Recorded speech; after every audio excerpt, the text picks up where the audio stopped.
Là, je vais préparer. On a deux. Je vais donner une main si vous voulez. Super. Donc là, j'ai allumé. Juste un passage. C'est la chose de bien.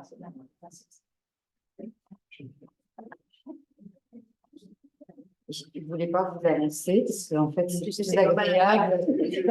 Le premier mois, il y a comme à l'école. Non, mais c'est ça. C'est que les profs aussi. C'est ça. Et Je sais pas, t'as appris sur la maison sociale, on a dit que tu disais qu'il y avait peut-être des personnalités. Non, non, il n'y a pas de personnalité. Chacun c'est les personnalités. Mais c'est pas Ouais. Ouais, peut-être pas. Ouais. Tu veux que je rapide?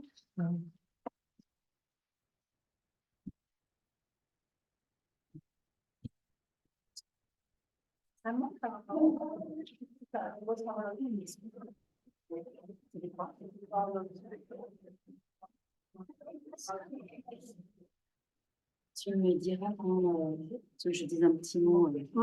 Bah, évidemment, Et il y a des personnes déjà qui sont en ligne.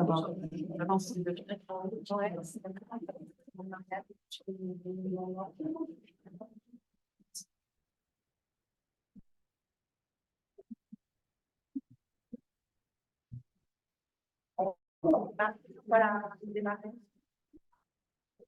Oui, parce qu'on va prendre notre temps, tranquillement. J'aime bien.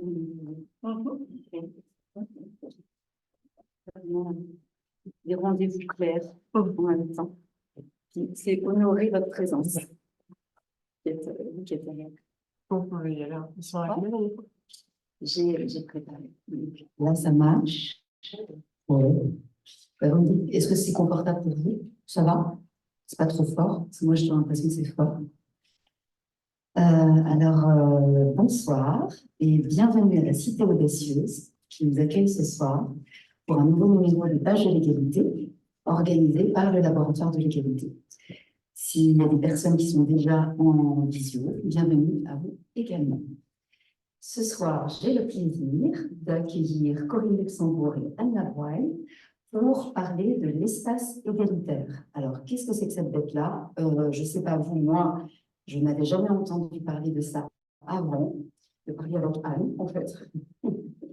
Et puis, de voir ce petit livre. Vous savez peut-être que le Laboratoire de l'égalité, pendant un certain temps, a publié des livres sur des thèmes autour de l'égalité dans une collection qui s'appelait Égal à égal, que nous allons reprendre.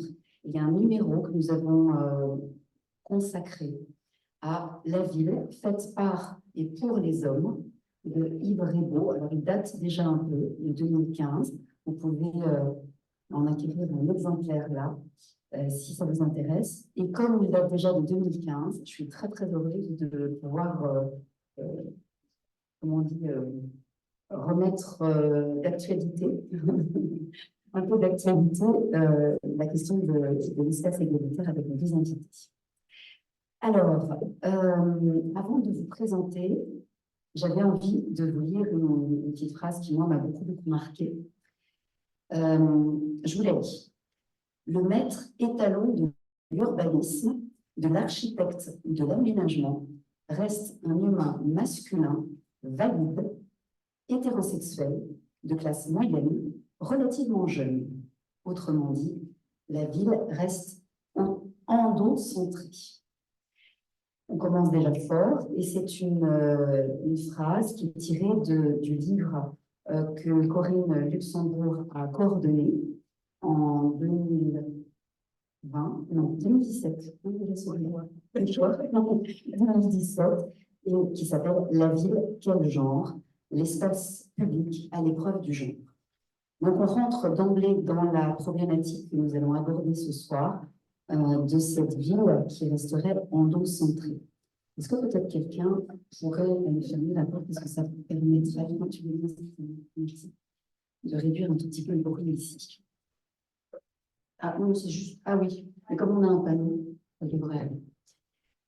Donc, c'est autour de cette question-là que nous allons un peu débattre, et puis pas seulement de cette question-là, mais aussi de la mixité globale de la ville et comment ça s'incarne, ça se manifeste dans l'espace, dans notre espace commun, dans nos espaces communs, dans notre espace public. On va voir ça. D'abord, je voudrais présenter mes deux invités. Alors, Corinne. Corinne Luxembourg, tu es géographe et professeur des universités. Tes recherches questionnent notamment les moyens d'une justice spatiale. Moi, j'ai adoré ce mot-là. Je ne sais pas, moi j'aime bien parce que je ne connaissais pas ce mot-là, mais je trouve génial. La justice spatiale, à partir du constat que nos espaces incarnent et amplifient les rapports de domination à l'œuvre dans la société. Et tu as coordonné donc notamment deux ouvrages, La ville, quel genre en 2017 et L'essence de la ville en 2020. Et puis je vais tout de suite te présenter aussi Anne Labroye. Tu es architecte urbaniste, tu es conseillère et vice-présidente de l'Ordre des architectes. On verra que tu as largement contribué aussi à l'aménagement de cette cité audacieuse. Et tu es particulièrement spécialisée en projets d'aménagement urbain, durable et inclusif. Et tu as cofondé l'association Nemo, qui est hébergée ici à la Cité Audacieuse et qui défend l'équité dans la maîtrise d'œuvre. Voilà, donc je suis ravie de vous recevoir toutes les deux. Et j'avais envie, avant qu'on démarre, qu'on aborde tous les sujets que nous avons abordés, de vous poser la question de votre parcours et de ce qui vous a amené l'une et l'autre petit à petit, ou tout de suite, on peut dire, à vous engager dans cette autre façon de penser, de réaliser, d'aménager, de concevoir l'espace et voilà son aménagement, et comment la question de la justice spatiale s'est invitée dans votre parcours, dans votre engagement. Qui voudrait démarrer? C'est moi. Oui. Je commence. Il faut juste... Voilà. Bonsoir. Merci beaucoup pour l'invitation, parce que tu vas voir, ça va. En fait, il y a plein de choses qui font sens à être là avec vous ce soir. Donc, je ne suis pas née architecte féministe, je ne suis pas née voilà, en me disant, je ne suis pas devenue architecte en me disant, ah tiens, absolument, je travaille sur les questions de genre, parce que j'ai étudié l'architecture dans les années 90 et que ces questions-là n'existaient pas. Enfin, elles ne sont pas venues à moi, elles étaient absolument absentes de notre enseignement. J'ai grandi avec une mère féministe, donc j'avais quelques notions de féminisme dans ma vie personnelle, mais je n'avais jamais fait le lien, en tout cas, entre ma pratique, enfin, en tout cas, ce qu'on m'enseignait, et puis la manière dont on pouvait faire la vie, peut-être de manière un peu plus égalitaire. Années 90, architecture, ça système à fond. Donc, c'était vraiment très, très loin. Ensuite, j'ai continué mon parcours. J'ai intégré une grande agence parisienne avec un grand bonhomme, un grand architecte. J'ai fait l'espace public et encore une fois, ces questions voilà, ne sont pas venues à moi. Alors, je commençais à m'intéresser quand même, j'étais quand même un peu ouverte. Je m'intéresse aux questions plutôt intergénérationnelles, aux questions du handicap. J'ai essayé de voir, poussé aussi par les normes, mais aussi par les usagers, comment on pouvait penser l'espace de manière un peu plus incluante. Donc, j'avais ce souci-là. Et puis, j'ai quitté cette agence par quête de sens aussi, parce que dans les grosses agences en architecture, on produit, on a peu de moments réflexifs. Et j'ai retrouvé mes amis, des étudiants, Bruit du Frigo, qui étaient un collectif d'architectes qui travaillaient sur la maîtrise d'usage. Et donc, commencer un petit peu à redonner du sens à ma pratique. Et puis, avec eux, il y a eu un travail à Gennevilliers. Donc, c'est pour ça qu'il y a deux choses là. Et vous, à Gennevilliers, en 2013. Et puis, je discute avec une élue qui dit « Ah, on est en train de travailler sur les questions de genre. » En fait, je ne savais pas, mais Corinne était déjà là. Et j'ai dit « Ah bon, et c'est cette histoire, travailler sur les questions de genre, mais c'est quoi moi, je travaille pour tout le monde. » J'avais la réponse de l'architecte lambda. Moi, je ne me pose pas ces questions-là. Quand je fais de l'architecture, je fais tout le monde. Et tout le monde a le droit à se promener sur l'espace public. Donc, j'avais même un regard un peu réfractaire à cette question-là. Et puis, notre copine m'a traînée à aller voir la conférence d'Yves Rebaud. Et cette question-là, Yves Rebaud qui disait la vie faite par et pour les hommes. Moi, je me disais, bah, écoutez, je ne suis pas une bonne femme, ça fait 20 ans que je fais de l'espace public, je ne comprenais pas la question. Donc, j'ai commencé à creuser, à lire son bouquin. Concours de circonstances, à ce moment-là, il y a un appel d'offres aussi qui sort de la ville de Paris et qui demande des spécialistes du genre. Donc, là, je commence à me dire, il se passe des choses, hein, je passe à côté d'un truc là. Donc, je lis ce bouquin-là, je me dis, je me veux ouverte, inclusive, j'essaie de donner du sens à ma pratique architecturale. Je suis poussée par quand même une vision un peu politique. Il serait peut-être intéressant d'aller creuser un peu plus cette question-là, puisque je me revendiquais à titre personnel aussi féministe. Donc, je lis Corinne, je lis Edith Marie-Jules, je lis André Beau. Je rencontre, pour répondre à cet appel d'offres, Lucille Garotte, qui était une jeune à l'époque, une jeune chercheuse en urbanisme. Et en même moment aussi, un peu un alignement de planète, je cofonde une association de femmes architectes avec une consoeur, Mélo, dont tu as parlé tout à l'heure. Et j'ai commencé à me poser la question de comment, en tant que femme architecte, finalement, je pouvais un peu m'emparer de ces questions-là et puis travailler peut-être de manière plus conscientisée sur ces thématiques-là. Sans les essentialiser, évidemment. Parce qu'en fait, jusqu'à présent, les seules fois où on parlait de femmes architectes, c'était pour parler de la forme magnifique qu'elles pouvaient donner à leur bâtiment, de leur couleur, etc. Et c'était quelque chose qui m'avait toujours absolument même effrayée. Une femme architecte peut très bien construire en béton et un homme avec des courbes et des couleurs. Donc, j'avais du mal avec ce discours essentialiste. Et là, tout d'un coup, avec ces questions-là, ça a commencé à faire sens. Et effectivement, s'il y a une utilisation différente des hommes et des femmes de la ville, donc c'est ce que objective très bien et c'est ce que dénonce tous ces brillants géographes, moi qui fabrique la ville, je vais peut-être me saisir de cette question-là pour fabriquer autrement. Et de là est née cette prise de conscience, puis cette méthodologie aussi, au fur et à mesure, pour imaginer en fait le projet urbain, le projet architectural, non pas comme un objet, mais aussi comme un vecteur d'égalité. Comment on va, on en parlera après, mais comment on va, à travers le projet urbain, analyser tout le processus de projet urbain, et vous allez voir, j'en parlais tout à l'heure, c'est très très large en fait, quand on fait du projet urbain, pour activer des actions qui seront en faveur de l'égalité. Donc, ce que j'entends en fait, c'est que au départ, lorsqu'on est architecte, c'est pas une question qui se pose. Alors, dans les années 90, absolument pas.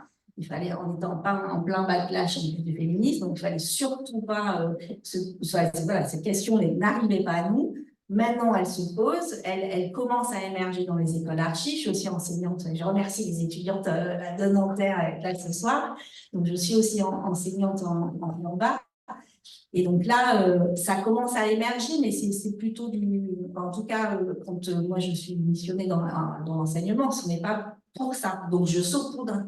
J'ai quelques enseignements dédiés, mais c'est très, très ponctuel par rapport et dans les écoles d'archi, Corinne, toi, tu as été dans les écoles d'archi, tu pourras nous en parler, mais il y a très, très peu. Alors, ça commence à venir et ça vient plutôt par les étudiants et les étudiantes, mais il n'y a aucune porosité et je le comprends aussi parce que les écoles d'archi en France sont complètement déconnectées des universités, ce sont des ministères différents, des formations différentes, etc. Et ce qui m'a amené à travailler sur ces questions-là, ça m'a amené aussi à m'interroger sur ma profession. Et je vois bien que du fait de l'héritage de notre profession de salon patriarcal, ces questions ne vont pas venir si on ne change pas ce modèle-là. C'est ça. Et donc peut-être que les femmes architectes peuvent amener ces questions-là de façon. C'est elles qui l'amènent, mais elles sont encore très très peu et nous sommes très très peu à les porter parce que porter ça, ça veut dire revendiquer le fait d'être une femme architecte aussi. Et encore maintenant, dans beaucoup d'écoles d'archi et dans le monde architectural, s'affirmer comme femme architecte, on en a discuté tout à l'heure, pour moi, c'est plutôt une question sociétale, c'est pas une question, encore une fois, de forme, de manière de faire, etc. Donc, c'est très clivant, en fait, d'annoncer ça. C'est très difficile tu as dit, j'étais vice-présidente de l'Ordre des architectes Île-de-France. J'ai monté une délégation dans ce cadre-là. L'égalité, c'est une étiquette. C'est vraiment, voilà, il faut assumer le fait et c'est très compliqué. C'est là où j'interroge vraiment ma profession et je vois combien elle est très, très réticente et sur des valeurs très, très endocentrées. C'est compliqué de faire bouger les choses. Et alors, Corinne, du côté des géographes, comment ça se passe? Et toi, comment tu as, voilà, comment tu as cheminé pour penser la ville autrement, l'espace autrement? Alors, grâce à Anne, on a une preuve de plus que je disais du centre du monde, et ça, c'est la chose fondamentale à poser avant tout. Alors, pourquoi c'est le centre du monde? En fait, je vais répondre à l'envers.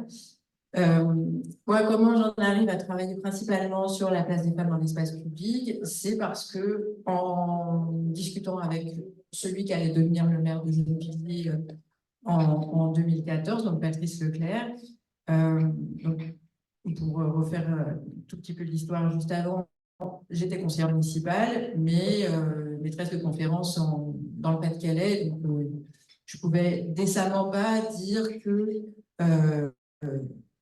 je pensais que le rôle des élus était d'être proche de la population et proche des gens, et en même temps d'être à Gennevilliers contre 22h et 6h du matin. Donc, quand il s'est agi de poser la question si je voulais être à nouveau élue et à nouveau sur la liste des candidats pour les municipales, j'ai dit que non, parce que ça n'était pas possible avec l'idée que je me faisais d'être élue. Mais j'étais évidemment disponible pour aider et pour faire des choses si c'était possible, mais de la place d'où je parlais et d'où j'étais, qui était celle d'être enseignante-chercheuse en géographie. Le maire de Gennevilliers, enfin celui qui allait devenir maire de Gennevilliers pas longtemps après, me dit ce que j'aimerais bien, c'est qu'en fait, au fur et à mesure des réunions de département que je fais, je me rends bien compte qu'il y a un souci de la place des femmes dans l'espace public à Gennevilliers. Je voudrais savoir pourquoi, comment, qu'est-ce qu'on fait qui est bien, qu'est-ce qu'on fait qui ne fonctionne pas, qu'est-ce qu'on doit faire pour que ça aille mieux.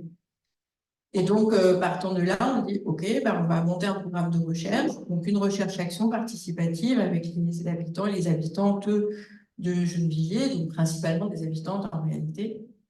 Et cette recherche-action participative, elle prend différentes formes, qui sont des formes artistiques, des formes de recherche évidemment, et à chaque fois avec une volonté de rendre compte à la population tous les 6 mois, sous différentes formes, sous la forme de journées d'études, sous la forme de journaux de recherche qu'on va placarder dans les halls d'immeubles 2 fois par an.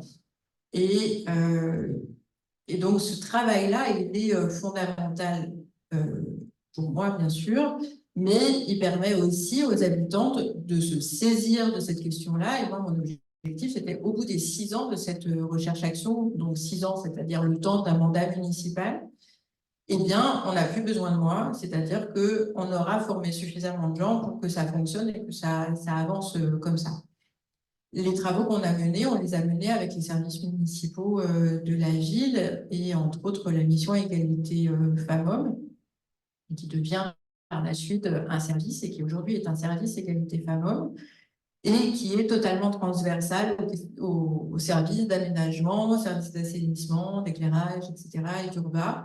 Et c'est une question dont se saisit la maire adjointe à l'urbain, donc la première adjointe, mais qui est aussi saisie par la maire adjointe à la jeunesse et voilà, c'est différentes questions liées à la jeunesse, et qui est saisie évidemment aussi par l'élu au féminisme, puisque c'est sa dénomination, donc c'est assez rare aussi. Quand on dit faire un programme de recherche, c'est pas n'importe quoi, c'est-à-dire que c'est un engagement financier de la ville de Gennevilliers sur 6 ans de financer une association sur un programme de recherche. Sur 6 ans, ce qui est énorme en fait pour nous quand on est chercheur, chercheuse, quand on arrive à avoir des sous sur 3 ans, c'est la fête. Sur 6 ans, autant dire que là, c'était le paradis sur Terre. Et c'était d'autant plus le paradis sur Terre qu'en fait, quand on a rendu des comptes, c'est nous qui décidions d'en rendre des comptes, c'est-à-dire qu'on ne les a pas demandés. Et donc, comme c'était des gens sérieux et qu'on voulait vraiment montrer qu'on avançait et qu'on abordait des choses et qu'on voulait savoir si ça correspondait aussi aux inquiétudes de la municipalité, eh bien, tous les 6 mois, voilà, on faisait ce retour aux habitants parce que on était aussi amené avec deux choses, c'est que les sous qui nous étaient donnés et le fait que nous, on pouvait travailler comme ça, c'était aussi parce que les habitants et les habitantes agissent deux fois. Une fois en payant leurs impôts et donc en payant mon salaire de fonctionnaire, et une autre fois en payant leurs impôts et donc en payant l'argent de la subvention qui nous permettait de travailler. Et donc, il était évident qu'on devait rendre des comptes aux habitants et aux habitantes. Ce point-là, il devient donc le point qui fait que là, aujourd'hui, ce soir, avec cette expérience qui a été extrêmement marquante, et puis il y en a eu d'autres par la suite, mais il vient aussi à un moment donné où moi j'ai un basculement thématique, puisqu'avant je travaillais principalement sur les villes moyennes et petites industrielles, et où la question du genre, elle n'est pas vraiment posée comme question de genre, mais comme question d'inégalité sociale et de genre, où travaillant sur les villes industrielles et principalement sur ce qui reste d'industriel dans un certain nombre de villes, je travaille entre autres avec des femmes qui travaillent en usine, et de se rendre compte que, eh bien, il y a des inégalités salariales, évidemment, mais il y a aussi des inégalités de contrat de travail, où elles sont plus nombreuses à être en CDD quand les hommes sont plus nombreux à être en CDI, où elles sont plus nombreuses à être stagiaires, où elles sont plus nombreuses à avoir des temps partiels imposés, où elles sont plus nombreuses aussi à avoir des missions d'intérim qui sont souvent courtes, parfois renouvelées, et qui passent comme ça d'usine en usine et d'entreprise en entreprise. Et donc avec une précarité qui est d'autant plus forte pour les femmes que pour les hommes. Et ce questionnement-là, évidemment, il ne me lâche pas, d'où la question de la justice spatiale. C'est-à-dire qu'il y a une question évidemment de justice sociale, qui est fondamentale pour moi et qui m'anime vraiment profondément, et dans ma recherche et dans mes engagements personnels et politiques. Et il y a l'idée de la justice spatiale, c'est-à-dire que ça n'existe pas n'importe où, ça existe en banlieue, ça existe dans les marges, ça existe. Enfin, ces usines, elles sont dans des marges et dans des endroits dont plus personne ne veut s'occuper. Et voilà. Donc, d'où le fait que tu te sois intéressé à ces espaces de marge. Hein, c'est ça. Tout à fait. Et la question de la marge, pour moi, elle est fondamentale. Aussi parce que, on y reviendra sans doute, mais que la question politique du genre, elle est posée principalement en banlieue dans ce qu'on appelle les quartiers politiques de la ville.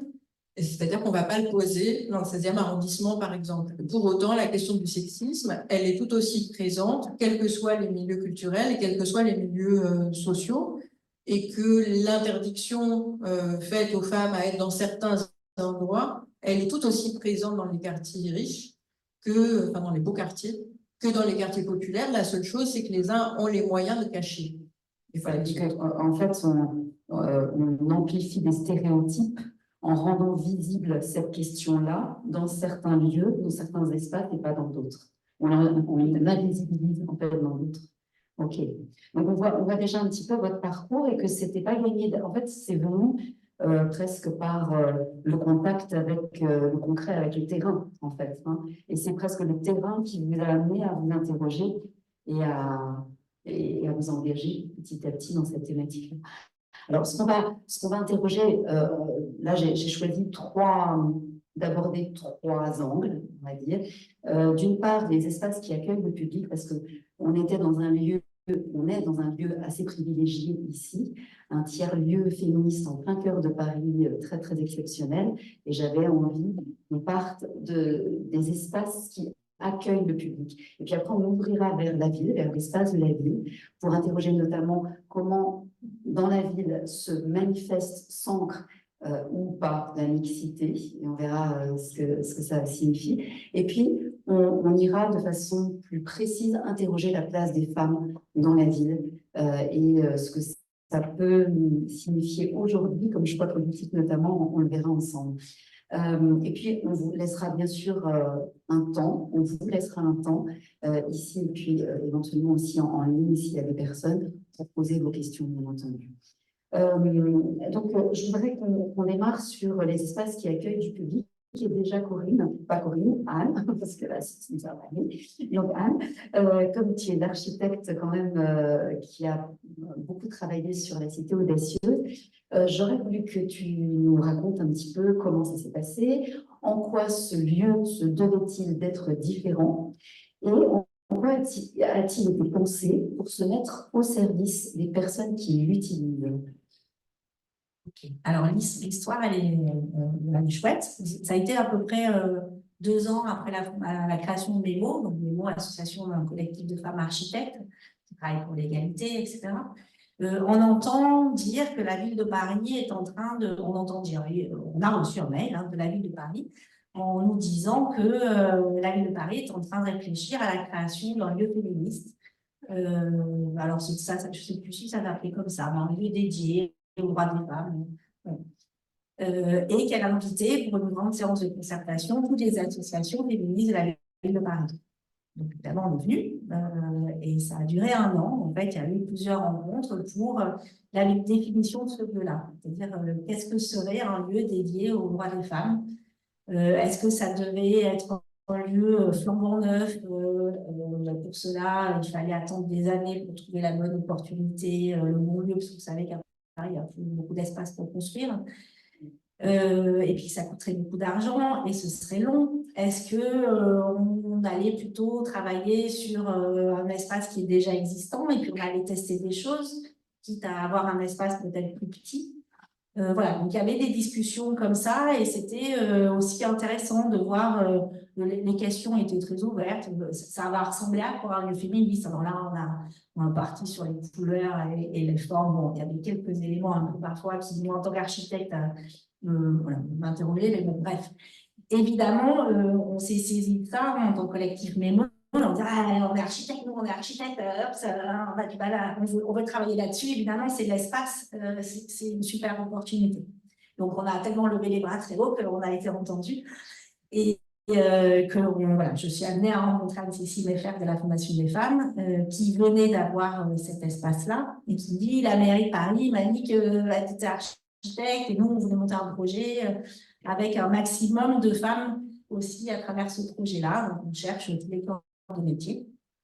Et bien, t'es architecte. Une discussion sur une vision commune, qu'est-ce que c'est un lieu féministe avec un jardin, faire un jardin des sorcières, il n'est pas encore fait. Voilà. Et finalement, ça a bien matché. On était assez d'accord et je me retrouve 2 mois plus tard avec les clés de cet endroit-là, pas toute seule, avec Anne-Cécile, pour pouvoir commencer à aménager ce lieu-là. Donc finalement, vous avez vu que c'est la deuxième solution qui a été choisie, c'est-à-dire on va se saisir plutôt d'une opportunité foncière en plein cœur de Paris. On est, donc, vous l'avez vu, dans une ancienne école primaire. Cette école n'avait plus de classes à son actif, ce qui est un peu triste. C'est un quartier où il n'y a quasiment plus d'enfants, et quelques enfants plutôt dans les établissements privés. Et les quelques-uns qui restent dans le public, à se contenter des écoles. Voilà. Donc c'était une école qui fermait. Mais quelle joie d'avoir à accueillir une école. Quand on veut monter un tiers-lieu, il y a tout. En fait, il n'y a pas tout, mais il y avait déjà beaucoup de choses. Un tiers-lieu qui accueille des associations, ça veut dire qu'il y a des grosses associations, il y a des petites associations, il y a des espaces de travail, il y a des espaces de repos. On voulait un lieu qui puisse être en lien avec l'extérieur, qui puisse, comme ce soir, accueillir du public. Un lieu qui aussi puisse permettre de travailler tous les jours, c'est là-haut, de travailler ponctuellement, avoir un espace de coworking, un espace de convivialité, c'est un café aussi ponctuellement. Voilà, bref. Et puis, c'est un lieu qui accueille 20 associations, donc 20 manières différentes de travailler, 20 perceptions. Il y a des espaces où il va falloir travailler en commun, puis il y a des espaces où il va falloir être tranquille. Il y a des associations qui travaillent sur des sujets très touchy et sensibles, notamment sur l'accueil des femmes victimes de violences. Donc, c'était aussi hyper important. Et moi, ça, c'est des choses qui ne m'étaient jamais venues jusqu'à présent. C'est-à-dire comment faire un espace à la fois ouvert, mais assez sécurisant, avec des injonctions du coup contradictoires. C'est-à-dire qu'il fallait que ce soit visible, mais pas si visible que ça, parce qu'un jour, on aura peut-être un groupe malade qui va venir... être très, très méchant avec ces associations-là. Donc voilà, c'était composé avec tout ça. Composé avec tout ça, donc ça veut dire aussi prendre en considération les contraintes qui pouvaient être liées à des associations à l'activité même de femmes, tout à fait. voilà, mouvements mais de femmes avec des difficultés, qui rencontraient des Tout à difficultés. fait, tout à fait. Et donc, en fait, on n'avait pas la solution. Alors moi, j'ai pas participé à ça, mais il y a l'équipe de la Fondation, on fait le tour d'Europe pour aller rencontrer d'autres lieux à peu près équivalents, mais finalement, il n'y avait pas exactement la même chose, et c'est bien, voilà, ils ont fait quelque chose d'assez différent, qui est à la fois un espace de travail, et puis un espace d'accueil du public. Et alors, je dis, en fait, vous faites un tiers de féministes. Et alors, c'était assez marrant parce qu'il y a 3-4 ans, finalement, je voyais que la Fondation des femmes n'était pas sur cette sémantique-là. Donc, c'est aussi marrant voilà, c'était la cité de l'égalité, on cherchait des noms, etc. Donc, de manière très concrète, comment on a fait pour travailler sur ces questions-là, sachant qu'on avait déjà un lieu existant, déjà très contraint, qu'on avait un budget extrêmement limité. Je ne sais pas s'il y a des archives parmi vous, 200 000 € pour aménager 1000 mètres carrés, c'est quand même pas beaucoup. Donc, je remercie la boule à 2 balles là, qui, avec peu d'argent, peut faire un bel effet. Et donc, c'était une réflexion de comment on va aménager. Donc, en fait, c'est cet espace-là qui a concrètement été le plus impacté. On a tout piqué. C'était très segmenté parce qu'on voulait ce grand espace qui rencontre des gens. On voulait aussi que cet espace puisse évoluer. Donc, on avait mis des hypothèses de grands rideaux qui peuvent faire des petits espaces, etc. Il y a un moment où on s'est dit finalement, on sait pas, ça n'a jamais existé, une cité audacieuse, parce que ça n'appelait pas encore une cité audacieuse. On ne sait pas exactement comment ça va fonctionner. On n'a pas beaucoup d'argent. Donc finalement, on va faire ce qui nous semble correct et puis on verra à l'usage. Et ça aussi, c'est une approche, je trouvais, très intéressante qui se développe de plus en plus. Mais c'est sortir de la posture de l'architecte et du maître d'œuvre qui sait absolument tout sur tout et qui a une réponse à tout. C'est accepter aussi qu'on va tester des choses, on va voir si on va pouvoir... Ça. Et puis tester avec les usagers. Exactement. Exactement. Exactement. Et faire évoluer au fur et à mesure avec elles et avec eux, quoi. Exactement. Et donc, quels ont été ensuite les petits... Alors, c'est du détail, vous allez dire... qu'est-ce qu'on a fait de manière symbolique? On a peint cette Marianne en violet. On a toutes les salles là-haut de réunion sont peintes sont nommées avec des noms de l'histoire du féminisme. On a fait des toilettes, c'est ma masterpiece, les toilettes, avec de l'éclairage naturel, avec un petit évier directement à proximité où on peut vider la cup. On a fait la récupération parce qu'on avait des soucis aussi et c'était très bien d'avoir peu de financement. Ça nous a amené à avoir des considérations aussi écolo, de récupération, de réemploi, qui aussi sont des considérations qui traversent quand même ma profession. Enfin, donc voilà, on a récupéré des lavables, on en a mis des hauts, on en a mis des bas pour être le plus incluant possible. On a fait pour avoir ce sentiment, ça c'est on en parlera peut-être tout à l'heure, une des craintes de cette approche-là, c'est cette récupération sécuritaire. Néanmoins, la question du sentiment de sécurité est fondamentale. Donc, on savait, on avait certaines, à juste titre, puisqu'elles avaient été dans d'autres lieux très embêtés par des hommes violents. Il fallait aussi que partout, pour se sentir en sécurité, on puisse voir, observer et être vu. Donc, c'était aussi cette mezzanine qui existait. On a reconfiguré les choses pour pouvoir avoir en fait un regard direct. C'est-à-dire que quand il y a une personne qui arrive, on le voit tout de suite. Et voilà, c'était cet esprit de cohérence aussi sur lequel on a travaillé et on s'est beaucoup posé de questions. Finalement, on n'a rien fait et je pense que ça revient, ça ressort et on voulait voir à l'usage si on voulait être visible de l'extérieur. Bon, alors il y avait des contraintes très techniques, architecturales. Si on retravaille sur la façade, il fallait faire un permis de construire. Enfin, je vous épargne tout ça. Mais bon, on a finalement opté pour l'instant, on ne fait rien. Et puis, on va voir comment ça se passe. On va voir si on est accepté dans le quartier. On va voir. Et donc, en fait, c'est tout un écosystème qui est pensé en même temps. Ce n'est pas seulement un lieu avec un ou une architecte qui décide.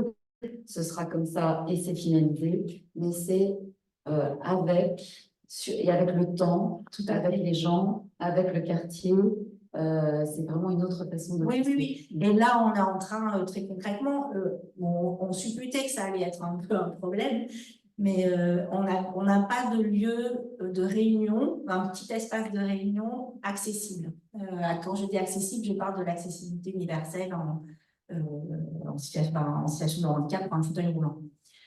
Donc, voilà, cet espace est accessible, mais finalement, il est quand même assez ouvert et assez public. Donc là, on a depuis, on va finir enfin, un petit pavillon. Là, c'était des toilettes, voilà, on a tout pété encore et refait faire un espace dans la cour, au fond de la cour, un espace de rencontre qui sera un peu plus cocon. C'est ce qui nous manque. Et voilà, on va peut-être aussi travailler au fur et à mesure des financements. On va pouvoir aménager un espace pour enfants. Déjà un petit point, mais voilà. Donc, c'est aussi se laisser le... Et ça, je trouvais ça hyper intéressant aussi de se dire, bah, en fait, on va peut-être pas tout faire, tout bien, tout d'un coup, c'est pas très grave. On va se laisser le temps de voir ce qui marche et ce qui marche pas. Non, merci, merci Anne. Et dans le prolongement de ce que tu disais, ce qui m'intéressait vraiment notamment dans nos discussions pour préparer cette rencontre, Corinne, j'aimerais vraiment que tu nous parles de cet autre rapport à l'espace introduit de réflexion autour du corps et des émotions. Alors, on a parlé des toilettes, on a commencé à parler des toilettes, Anne. Mais en fait, ça m'a beaucoup intéressé. En quoi, justement, la question en tout cas, cette nouvelle réflexion, cette réflexion autour de l'espace égalitaire, pose-t-elle différemment la question du corps et du rapport au corps? En fait, on hérite d'une ville qui est, en gros, la ville de la modernité qui est faite pour rouler en voiture et aller vite. Et donc, en gros, une ville qui fonctionne à 30 à l'heure, en moyenne, 30-50 à l'heure. Et on a oublié la ville qui fonctionne à 5 km/h, c'est-à-dire celle des piétons. Hein? Voire 3, mais au moins 5, tu vois, parce que 5 quand tu es pressé. Mais même à 5, elle ne fonctionne pas du tout. Et effectivement, entre 2,5 et 5, on va dire. Voilà. Selon la. Ben ouais, mais il pleut, donc du coup, je me dépêche. Et même avant la ville, puisqu'on était sur les espaces, tu vois, du public, on voit bien que dans ce dont Anne parlait, il y a aussi un rapport au corps qui est un peu différent. Mais ouais, tout à fait. Et ce qui fait que, à partir du moment où on ne pense pas la ville pour le corps humain, on ne pense pas non plus son bâti pour le corps humain. Et on le voit bien quand, pour moi, avoir travaillé avec des architectes quand j'étais enseignante à l'école d'architecture de Paris-la-Villette, le nombre de fois où, quand on produit, quand on voit des bâtiments et on dit, mais à quel endroit et à quel moment on se rappelle qu'il y a un corps humain là-dedans? Et on se rend compte qu'en fait, c'est pas si simple du tout que ça.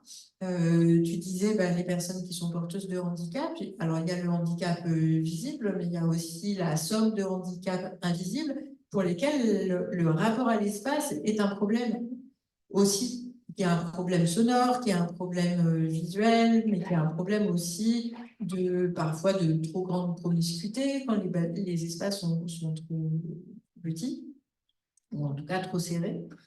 Et on voit bien qu'à partir du moment où on réfléchit à partir de qu'est-ce que c'est qu'un corps humain, tu disais les toilettes, là, il y a des éviers qui sont hauts et d'autres qui sont plus bas. Mais c'est aussi prendre en compte que nos corps sont différents, c'est-à-dire qu'on en a des grands et on en a des petits. Et que penser à la totalité des objets auxquels on a affaire en pensant qu'un corps humain est un corps humain et qu'ils sont tous standardisés, qui font tous 1,80 m et qui sont tous en pleine forme et qui sont tous masculins et qui sont tous aussi blancs et plutôt voilà, avec des capitaux socio-culturels qui permettent de tout fonctionner, et on voit qu'on rate et qu'on met en marge et à l'écart une bonne partie de la population. Et donc, en réintroduisant tous ces éléments-là, et donc en repensant l'espace, en disant, voilà, on a une diversité de corps, et non seulement on a une diversité de corps, mais nos corps bougent. Ils bougent en mouvement, mais ils bougent dans le temps. C'est-à-dire qu'on n'est plus la petite fille de 3 ans, de 4 ans, de 5 ans, voilà, mais à un moment donné, on n'est plus non plus la jeune femme en pleine forme de 18 ans, par exemple, et puis à un moment donné, on vieillit, et puis en vieillissant, ça veut dire qu'on a besoin de s'asseoir aussi, parce que mal au dos, plus souvent, ou même sans forcément vieillir. porteuse de scoliose depuis fort longtemps. Mais donc voilà, on a besoin de se poser, on a besoin de reprendre son souffle aussi. Et toutes ces choses-là, on les voit ici, où on voit bien qu'il y a une attention qui est portée très fortement, pas seulement au volume, mais penser aussi aux corps qui se déplacent, aux corps qui ont besoin de s'arrêter, de se poser. Tu disais tout à l'heure, il y a des endroits où on a besoin de travailler, d'être dans cette situation parce que de productivité, et puis des espaces où on a besoin de s'apaiser, de se reposer, de se laisser. Mais la ville, c'est la même chose. C'est-à-dire que on voit bien que la ville aujourd'hui, alors à Paris, on a presque de la chance, c'est-à-dire que c'est une des villes en France où on a le plus de toilettes publiques. Ce qui n'est pas le cas dans plein d'autres espaces urbains. C'est une ville où on a encore la possibilité de s'asseoir, pas partout, et pas n'importe comment.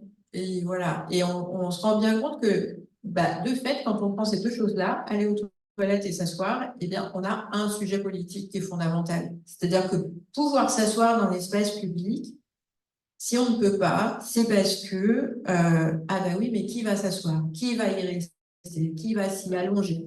Et qu'est-ce qu'on va y faire? Et donc, sont pointées là aussi, évidemment, les personnes qui sont sans domicile fixe ou dont on n'a pas forcément envie de croiser la route ou en tout cas la présence en sortant de chez soi ou sur son chemin.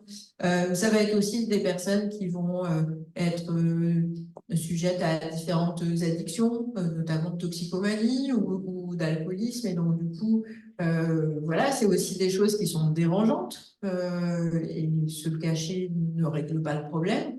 Et les cacher ne règle pas le problème non plus. Et puis, supprimer les toilettes, souvent on dit, ah oui, on va supprimer les toilettes parce qu'en fait, là, on a de la prostitution. Et donc, on voit bien que tous ces éléments-là, mis bout à bout, disent plusieurs choses. Eh bien, aux personnes qui ont besoin de ces équipements-là, vous allez vous débrouiller autrement. Et donc, vous débrouiller autrement, ça veut dire se tourner vers les possibilités qui s'offrent, c'est-à-dire des cafés.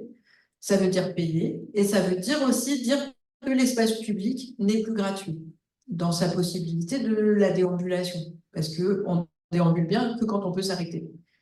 Or, là, ça veut dire que le mouvement, il est arrêté pour les gens qui ont besoin d'avoir un accès aux toilettes, les femmes enceintes, par exemple, les femmes qui ont leurs règles et qui aimeraient bien pouvoir se changer en toute tranquillité et en toute propreté, les gens qui ont juste envie de reprendre son souffle et voilà.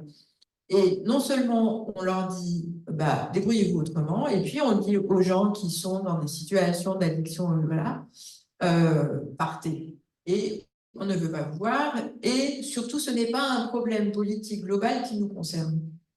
Donc, on voit bien que là, on a deux types d'exclusion de la vie, deux types d'exclusion de l'espace public. Je ne dis pas que les choses sont simples à régler, parce que si elles étaient simples, j'ose imaginer et espérer qu'elles l'auraient été. Mais ne pas poser la question et les invisibiliser ne règle pas le problème et ne le réglera pas. Ce qui fait que ça nous permet de glisser doucement vers l'espace de la ville, puisque tu as déjà abordé un petit peu cette question-là. Peut-être tu peux aller encore un petit peu plus loin et nous partager en quoi l'espace de la ville peut induire de la discrimination. Du coup, tu parlais des corps, peut induire de la discrimination et de la non-mixité. Quand on échangeait, tu parlais des personnes qui étaient en tout cas invitées, ou en tout cas que la ville imaginait comme circulant dans la ville, et puis des personnes qui sont statiques dans la ville. Souvent, ce n'est pas le même. Hein? Alors non, ce n'est pas les mêmes. Donc, discrimination, on a vu discrimination des gens en marge, ou fabrication de la marge. Et fabrication de la marge, si on regarde les statistiques, ça va peut-être être plus simple comme ça. Si on regarde les statistiques, les personnes âgées les plus nombreuses sont des femmes, pas des hommes. Pour autant, quand on regarde la ville, elles ne sont pas là. Et donc, pourquoi elles ne sont pas là? Parce que justement, il y a de moins en moins de bancs, il y a de moins en moins de toilettes publiques. Or, quand on vieillit, on a besoin de s'arrêter plus souvent et on a aussi besoin d'aller aux toilettes plus souvent parce que pour des problèmes musculaires, etc. Donc, du coup, elles ne sont plus là. Et si elles ne sont plus là, elles ne sont plus en train de se déplacer. Si on prend ce bout-là et on se dit, ouais, mais finalement, si elles sont les plus nombreuses, ça veut dire aussi qu'elles vivent seules, ça veut dire aussi qu'il y a des gens qui s'occupent d'elles, parfois, mais parfois elles s'occupent d'elles toutes seules. Et donc, dans leur déambulation, il y a à aller faire les courses, par exemple. Et en fait, on va se rendre compte que dans la ville, ceux qui vont s'arrêter et qui vont avoir une pratique de la ville plutôt de loisirs, en tout cas plutôt pour soi, ou plutôt de retrouver des terrasses de café et de se retrouver entre amis, ça va être une pratique plutôt masculine. Alors que les pratiques qui sont plutôt dans la déambulation, ça va être des pratiques plutôt féminines parce qu'il faut remplir le frigo, parce qu'il faut, pour les femmes qui ont un emploi rémunéré, ça veut dire avoir des chaînes de déplacement qui sont très longues et très fractionnées, c'est-à-dire partir de la maison, aller à la crèche par exemple, déposer un enfant, ou aller dans une école, déposer un autre enfant parfois, retrouver son lieu de travail, le midi peut-être passer du temps à faire quelques courses qu'on va pouvoir ramener à la maison, et puis parfois ne pas avoir fait toutes les courses, et donc du coup en refaire un pour récupérer l'enfant ou les enfants dans les différents établissements. Et puis si ces enfants sont en âge d'avoir des activités parascolaires, enfin périscolaires, et puis donc du coup de faire du sport, ou de faire, je sais pas, d'aller au conservatoire, ou que sais-je encore, qui est disponible, eh bien on va les réaccompagner dans différents endroits. Et puis si jamais il y a une personne dont il faut s'occuper pour des problèmes de maladie, souvent ce sont les femmes encore qui vont les accompagner, puis elles vont rentrer à la maison, et puis souvent ce sont elles encore qui vont continuer de s'occuper des enfants, des devoirs, du bain, et puis parfois de faire à manger, etc. Et donc tous ces éléments-là font que leurs chaînes de déplacement dans la journée, elles sont énormes. Puisque classiquement, quand on est dans les milieux féministes, on dit la double, voire la triple journée de travail, c'est-à-dire qu'il y a la journée de travail rémunérée plus tout le reste qui n'est pas rémunéré. Et dont on sait très bien que la société dans laquelle on vit ne fonctionne que parce que tout ce travail-là n'est pas rémunéré et que toutes les femmes travaillent gratuitement, en réalité, au-delà des différences salariales. Donc, on voit bien déjà qu'on a cette pratique de l'espace qui est très différente selon qu'on est homme ou selon qu'on est femme, que ce soit cis ou pas, c'est pas le problème.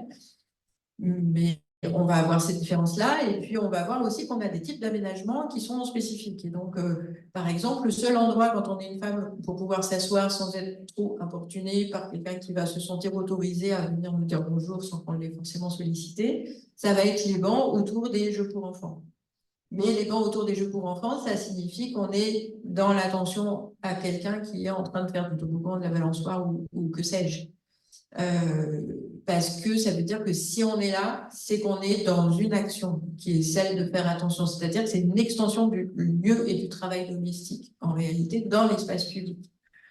Et donc, c'est le seul endroit où finalement, on va avoir une activité statique quand on est une femme dans l'espace public. Ce qui veut dire que ça nous renvoie aussi à un rôle de mère, qu'on n'est pas forcément obligé d'avoir envie d'endosser. Bien sûr. Alors, ce que j'entends dans tout ce que tu racontes, c'est qu'en fait, là, ce que tu décris, c'est la ville au service de l'humain. En fait, c'est que l'humain doit redevenir le centre et qu'on doit réfléchir d'abord à ce que fait l'humain, ce que font les êtres humains, les femmes et les hommes, avant de penser comment on doit organiser, agencer, aménager la ville, quelque part. Alors que c'est comme si, en creux, j'entends que dans ce que tu dis, c'est comme si la ville n'avait pas du tout été pensée pour ça, pour l'humain. Non, En fait, c'est un peu curieux. mais non, c'est pas curieux parce qu'en fait, la ville, c'est le lieu d'accumulation du capital, c'est-à-dire que c'est le lieu d'accumulation des activités commerçantes et des activités de production, parce que c'est là où on va avoir l'industrie d'abord. Et donc, du coup, la ville est un lieu de flux, mais de flux qui ne sont pas des flux humains, qui sont des flux d'efficacité économique. Et donc, on ne l'a pas pensé pour les corps humains. Alors après, il y a des endroits où on la pense pour les corps, c'est-à-dire qu'on va penser des trottoirs plus larges, on va réfléchir, par exemple, dans certains écoquartiers, où on va faire attention à ne pas avoir trop peur, et donc, du coup, ne pas créer trop de peur, et donc ne pas créer trop d'ombre, avec des endroits de végétation plus importants, etc. Voilà, il y a des endroits où évidemment on réfléchit, et heureusement, parce que c'est des choses dont des architectes comme Anne sont conscients et conscientes, que des urbanistes vont être de plus en plus conscients et conscientes. Donc on va réfléchir la ville aujourd'hui beaucoup plus en lien avec les déplacements des corps humains, et d'autant plus avec tous ces questionnements liés à l'écologie écologie, aux transitions écologiques, on va dire il faut se déplacer à pied, la question de la marchabilité devient de plus en plus présente aussi, mais on hérite de quelque chose et on ne va pas la détruire à coup de bulldozer. C'est ça, C'est-à-dire c'est comment dans la rénovation aussi qu'on C'est va ça. avoir cette réflexion-là. Et donc, c'est toute la réhabilitation de la ville et toute sa pas reconstruction, mais requalification par endroit où il faut la réfléchir autrement. C'est-à-dire que hériter d'un espace qui n'est pas fait pour et le faire devenir pour. Et ça, c'est pas simple. Et alors, du coup, comment on fait? Ouais. Parce que c'est ça que j'allais te demander, Anne. Toi, tu insistes beaucoup sur la dimension opérationnelle de ta démarche d'architecte. Et du coup, concrètement, comment on fait pour intégrer cette préoccupation, comme dit Corinne, des corps à l'intérieur de la fabrique de la ville? Alors oui, enfin opérationnel, c'est parce que les architectes, voilà, on dit on est opérationnel, on fait c'est que voilà, alors je fais. Non, je voulais juste, avant de déployer le plan d'attaque, rebondir sur la question du flux. Parce que c'est en préparant un cours avec pour mes étudiants là, sur l'espace public sur Haussmann, où tout d'un coup, je dis, bon sang, Haussmann a fait une ville de flux. Alors, voilà, je suis un peu de nœud, il m'a fallu très longtemps pour réaliser ça.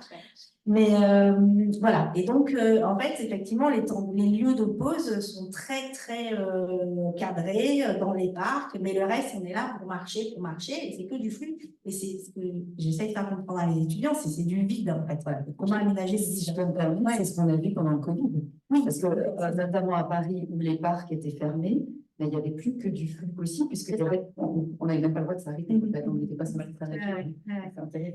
Et là, on est en train, avec Lucille Garot, de travailler sur le plan local de mobilité de la ville de Paris. Et super, la ville de Paris veut être écolo, parfait. Et donc, on va inciter tout le monde à faire du vélo. Génial, aucun problème. Mais pour pouvoir faire du vélo, il faut faire des pistes cyclables parce qu'on se rend compte que c'est compliqué. Et les femmes sont plus à l'aise sur les pistes cyclables. On va les encourager.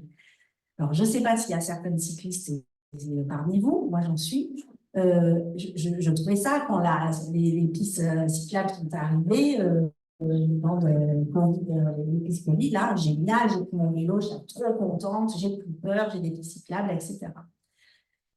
Un an est passé, au bout de 2 ans, les pistes cyclables se sont renforcées et là, vraiment, la ville de flux est revenue. C'est-à-dire qu'on a fait des pistes cyclables énormes, des boulevards énormes, et au fur et à mesure, ce sentiment de sécurité que j'avais, moi, est devenu de plus en plus compliqué parce que c'est la vitesse et c'est ce qu'on a voulu favoriser. Donc, tout ça pour dire qu'encore maintenant, et je rêve là de prendre mon truc à comptage, ou GoPro, parce que j'ai l'intuition qu'il y a beaucoup moins de femmes maintenant sur les pistes cyclables qu'il y a un an. Ouais, et je pense que ça c'est vraiment et que ça va encore se radicaliser parce que effectivement maintenant il y a un tel flux que si on va pas vite, on se dort. Déjà c'est quand même un lieu de sexisme ordinaire, tu te fais déjà traiter de salope à chaque fois que tu vas sur un vélo, mais alors là si tu vas pas assez vite c'est encore pire. Ça devient dangereux, enfin, il y a vraiment des comportements absolument terribles. Et voilà, enfin, pour moi, là, c'est vraiment la démonstration d'une ville de flux et on n'a pas pensé un moment à se dire, bon, on n'est pas si pressé que ça d'aller au travail, c'est pas très grave. Et comment on peut concrètement, de manière opérationnelle, justement, se dire, ben, les pistes cyclables, de temps en temps, elles pourraient se poser. Et puis, de temps en temps, ce serait les piétons qui seraient prioritaires. Les axes, c'est des dispositifs spatiaux. Donc, moi, je me saisis de toutes les observations des géographes pour me dire, ben voilà, comment je vais faire concrètement pour qu'une piste cyclable, justement, finalement, il y a des moments, on va ralentir. Parce que ce ralentissement va permettre aussi une inclusion d'usage. Alors, ça ne va pas faire plaisir à ceux qui veulent absolument faire du vélo taf, mais je pense que c'est nécessaire. Voilà. Donc, de manière très concrète, comment on fait? Alors, petit A. Non. Déjà, comme je le disais tout à l'heure, c'est de décortiquer le projet urbain alors, on le décortique comment? Par séquence. Un projet urbain, ça dure 30 ans. Hein. Donc, d'abord, on fait un diagnostic. Déjà, ce n'est pas toujours un diagnostic. Mais là, par exemple, on va faire un diagnostic avant de construire quelque chose, avant de faire transformer un territoire et on va se poser la question du genre. C'est-à-dire, on va spécifiquement, c'est ce qu'on fait avec Lucille, c'est ce que tu fais, j'imagine, Corinne, oui, enfin, j'imagine pas, je sais que tu le fais, c'est-à-dire aller observer les usages de manière très objective. Parce que là aussi, c'est hyper important parce qu'on aura toujours quelqu'un pour dire « Ah non, mais c'est pas vrai, non, celui-là, il est mixte. Il y a une femme, j'ai vu une femme. » C'est pas hors sol. Non, c'est pas hors sol. C'est vraiment, On observe, on va compter, on va cartographier. On va dire, ben là, il y avait 90 hommes et 2 femmes qui sont passées très vite. Parfois, on a un espace qui est mixte. Pourquoi l'espace est mixte? Qu'est-ce qu'il fait? Et donc, on fait le lien entre l'espace autour et puis l'usage. La première fois que j'ai fait ça, c'était sur la petite ceinture. La petite ceinture de Paris, je ne sais pas si vous connaissez, qui n'était pas encore ouvert au public, mais il y avait quand même néanmoins beaucoup d'usages. Et j'ai observé qu'il y avait très, très peu de femmes qui se posaient. En fait, effectivement, elles marchaient. Ce n'est pas un lieu où on se sent hyper en sécurité tout le temps, hein, c'est un lieu génial. Mais... Donc, il y avait très, très peu de femmes seules. Elles étaient quand même systématiquement accompagnées. Et 2 fois, bon, j'ai fait des déambulations très longtemps. 2 fois, je vois des femmes posées. Et donc, je leur pose la question, mais pourquoi vous êtes là? En plus, il n'y avait pas de banc, il n'y avait rien. Et elles m'ont dit toutes intuitivement, mais en fait, ici, on se sent en sécurité parce que c'est un espace où on voit. Et c'était vrai, en fait, c'était toujours des espaces un peu en hauteur. Où on voit et on sait que si on a un problème, on est vu. Et donc, ça nous rassure parce que voilà, donc il y a toujours ce sentiment de sécurité. Et à partir de ça, à partir de ce diagnostic, j'essaye de comprendre quelles sont les dynamiques qu'il y a à mettre en place spatiales. Donc là, je parle de nivellement, je parle de topographie. Je peux parler d'usage, c'est-à-dire quel programme on va mettre en place quand on fait l'espace public. Donc, si on, effectivement, en plein cœur de l'espace public, comme l'ont été et comme on continue à l'être, mais on transforme ça, les cours d'école, si on met un terrain de foot en plein milieu, ça évite Marie-Jules travaille beaucoup là-dessus, c'est passionnant. Maintenant, vous voyez les cours d'école, il y a un terrain de foot, donc il y a une minorité de personnes, une majorité de garçons, mais pas tous les garçons non plus, occupent une majorité d'espace et les jeunes femmes, les jeunes filles sont reléguées en périphérie. Et donc, c'est comment, par exemple, de manière très concrète, on va changer cet espace-là. C'est-à-dire qu'au lieu d'avoir un espace centralisé, on va plutôt faire pareil, un archipel d'usage. On va décomposer l'espace et que chaque espace, finalement, il y ait des espaces calmes, des espaces plus actifs, des espaces ombragés. Mais ça, en fait, quand je vous dis ça, je me dis, mais c'est tellement évident. C'est tellement évident, il y a un appartement, il y a un espace actif, Bon, et pourquoi, dans une cour d'école, on n'a pas fait ça? Et pourquoi? Parce qu'on a fait la cour d'école, en fait, pour répondre à des questions de gestion. C'est-à-dire que c'est beaucoup plus facile de balayer du goudron que de balayer quand il y a des copeaux, etc. Et puis, c'était beaucoup plus facile de surveiller aussi les gamins s'ils n'ont pas des espaces où ils peuvent se cacher, etc. Donc, en fait, toute la question des besoins là, des enfants n'a jamais été pris en compte dans les cours. Alors, il y a eu des super cours d'école dans les 70, il y a eu des choses qui ont été très intéressantes. Mais globalement, voilà, donc c'est vraiment... En fait, quand tu dis la ville n'a pas été faite pour les humains, si, elle a été faite pour certains humains, en fait, pour ça.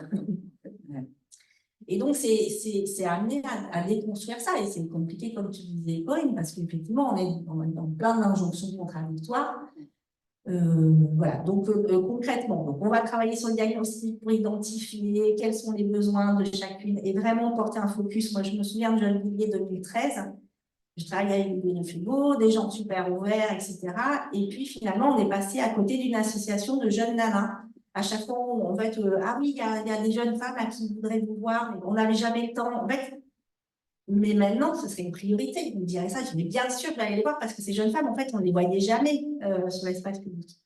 Donc, on fait ça. Ensuite, on va questionner donc, le programme. Qu'est-ce qu'on va, quand on fait du projet urbain, qu'est-ce qu'on fait? On fait des écoles, pas d'écoles, on fait des crèches, pas de crèches, des politiques. Des commerces, est-ce qu'on fait des commerces? Est-ce qu'on ne va pas, par exemple, identifier ce qu'on avait fait sur un quartier à Angers? Il y avait un quartier prioritaire de la ville où il y avait pas mal d'artisanes, en fait, dans ce quartier-là, des femmes qui travaillaient, qui faisaient de la couture, qui faisaient de la petite restauration pour se faire un peu d'argent, mais qui n'avaient pas d'espace de bien commun. Donc, comment on va dire, en fait, aux politiques, là, au lieu de faire votre boulangerie lambda là, de toute de marque, je sais pas quoi, là, de rond-point, bah, peut-être que cet espace-là, vous le louerez certes moins cher, mais vous allez faire profiter de cet espace commercial à des femmes du quartier. Non seulement elles vont pouvoir sortir de chez elles, monter en autonomisation financière, être sur l'espace public, ça veut dire qu'elles vont avoir une clientèle aussi et amener des femmes sur l'espace public. Et en fait, c'est ça qui est passionnant, c'est que quand on fait de la ville, finalement, on active plein de choses. Quels sont les professionnels aussi avec lesquels on va travailler? Donc là, je sors ma casquette mélo. Et oh, les gars, n'oubliez pas qu'il y a des femmes architectes aussi qui peuvent travailler. N'oubliez pas que pour casser les stéréotypes sur le chantier, vous pouvez aussi mettre des clauses d'insertion pour qu'il y ait des femmes qui travaillent plus facilement sur les chantiers. Et je finis, anticiper aussi sur l'animation, parce que vous auriez vous pouvez faire le banc le plus inclusif de la planète, le terrain de sport le plus influent, s'il n'y a personne derrière qui va venir aussi favoriser la présence des femmes, des jeunes femmes par exemple, sur les espaces que vous allez créer, ben, ça fait flop en fait. Donc il faut aussi anticiper tout ça. Voilà, donc c'est vraiment ce qu'on essaye de faire quand on accompagne maintenant les collectivités. C'est ben voilà, quand vous faites un projet d'aménagement urbain, à chaque fois, ben, n'oubliez pas ça, n'oubliez pas ça, n'oubliez pas ça, n'oubliez pas ça. Parce qu'on voit qu'on est dans des manières de faire qui sont déjà très en silo, donc comme partout, complètement cloisonnés, mais qu'il faut à chaque fois faire ces rappels-là et conscientiser. Et c'est ça, et que cette conscience qui est en amont, hein, et qui permet une autre façon de penser l'espace, va déclencher une autre façon de vivre la ville aussi. Alors j'espère. Enfin, voilà, c'est... Non, mais voilà. Je te dis j'espère parce que c'est ça qui est compliqué dans ces démarches-là aussi, c'est qu'on nous demande toujours « Ah, ben alors, qu'est-ce que tu as déjà fait d'influent ?» et tout ça. Et ben, alors on a testé ça là, on a testé ça là, mais en fait, j'ai rarement eu, enfin, il y a eu, ça se compte sur les doigts de la main, en fait, des projets qui ont été vraiment aménagés, conscientisés de manière globale avec ça. On est quand même dans les premières années d'expérimentation. Donc, on espère, et c'est ce qu'on fait par exemple dans les cours d'école. Les cours d'école, c'est bien parce que c'est des projets urbains. Donc, ça change du projet urbain. Il faut 15 ans pour faire une avenue. Donc, les écoles nous ont permis, chaque année, on revient sur site, on recompte, on re-objective, et on voit concrètement quels sont les dispositifs spatiaux qui apportent cette mixité ou qui, au contraire, finalement, on pensait que c'était une super idée, puis ça capote complètement. Donc, c'est aussi important dans la démarche de faire comprendre qu'on expérimente. Peut-être qu'on va se monter, mais peut-être pas. Donc il faut, et ça, c'est très difficile pour un politique de laisser un peu de carte blanche. Oui, et puis que ce soit pas terminé un petit peu comme ici, c'est-à-dire qu'il y ait la possibilité de faire évoluer le projet, quoi. Alors, avant de vous laisser la parole pour poser des questions, j'aurais vraiment voulu qu'on aborde la question de la place des femmes dans la ville, même si dans l'espace public, même si on l'a déjà un peu abordé, parce que c'est un sujet très politique, comme tout ce qui touche les femmes. En tout cas, ce que vous m'aviez partagé toutes les deux, qui m'avait vraiment beaucoup intéressé, c'est que aujourd'hui, apparemment, vous allez nous dire ça, la question de la place des femmes dans l'espace public est surtout pensée en termes sécuritaires et renvoie à un ensemble de stéréotypes sur ce que font ou ont à faire, qui nous en a parlé un petit peu déjà Corinne, les femmes dans l'espace public. Et ce que j'ai compris, ce que j'ai cru comprendre en tout cas, c'est qu'aujourd'hui, on pourrait dire qu'on assiste à un retour en arrière dans la prise en compte de la place des femmes dans la ville, dans l'espace public. Est-ce que vous pouvez nous en dire quelque chose?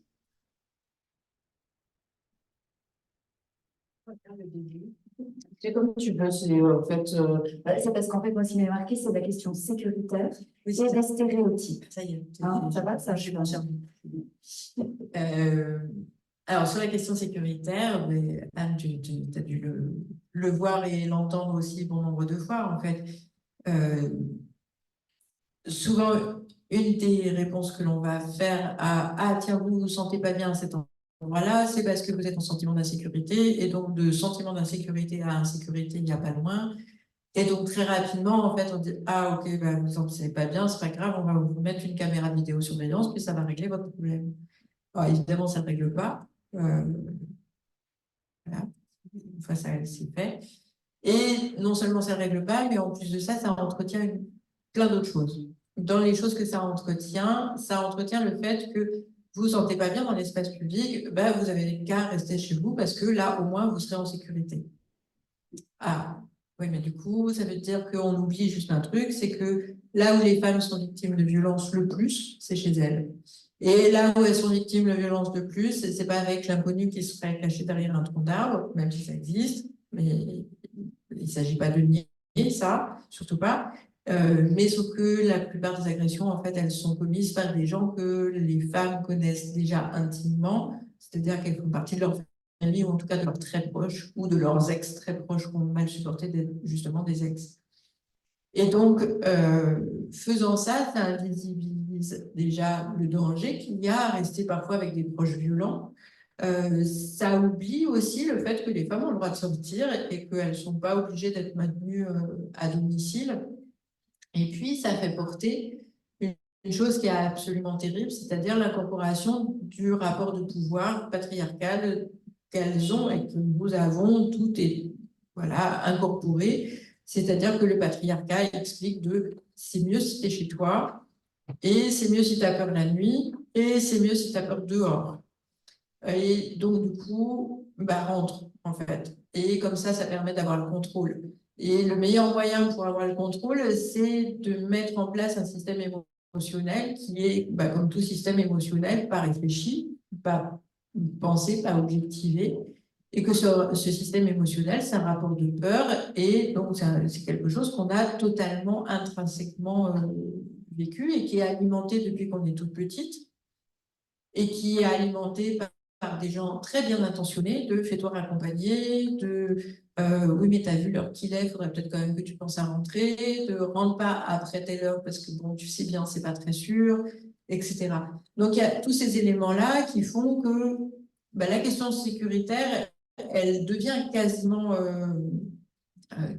voilà, ça devient quasiment classique et quasiment une bonne réponse. Je rappelle, entre autres, que jusqu'à ce que Jean Éville, l'association milite avec beaucoup de fermeté, je crois que c'est 2017, la fin de ça, où sur le site du ministère de l'Intérieur, il y a écrit que si les femmes se sentent en insécurité dans la ville, il faut quand même qu'elles pensent à plusieurs trucs. C'est-à-dire que la nuit, il faut marcher vite, il faut serrer son sac à main très très près, et il faut faire en sorte de ne pas tenter le vilain méchant voleur. Et ça veut dire donc que l'usage de la ville, déjà qu'on est responsable, mais que l'usage de la ville nocturne n'est pas, n'est pas normalement ouvert aux femmes. Non, pas du tout. C'est pas normal qu'elles soient là la nuit. Moi, la petite anecdote, une fois, je rentre à minuit d'un matin chez moi, je Gennevilliers, je croise mon voisin, et mon voisin me dit qu'est-ce que tu fais dehors à cette heure-ci? Et je réponds, et toi? Et du coup, il me regarde, et ah ouais, je l'avais pas pensé comme ça. Mais d'un coup, il y avait eu un petit problème, une espèce de dissonance cognitive assez intéressante.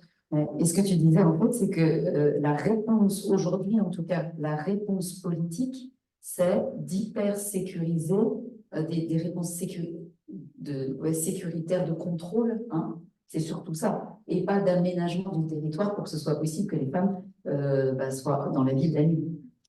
Déjà, on voit bien que ce qui serait la réponse à la violence subie par les femmes, elle n'a pas lieu, puisque le nombre de féminicides est toujours constant, voire parfois augmente.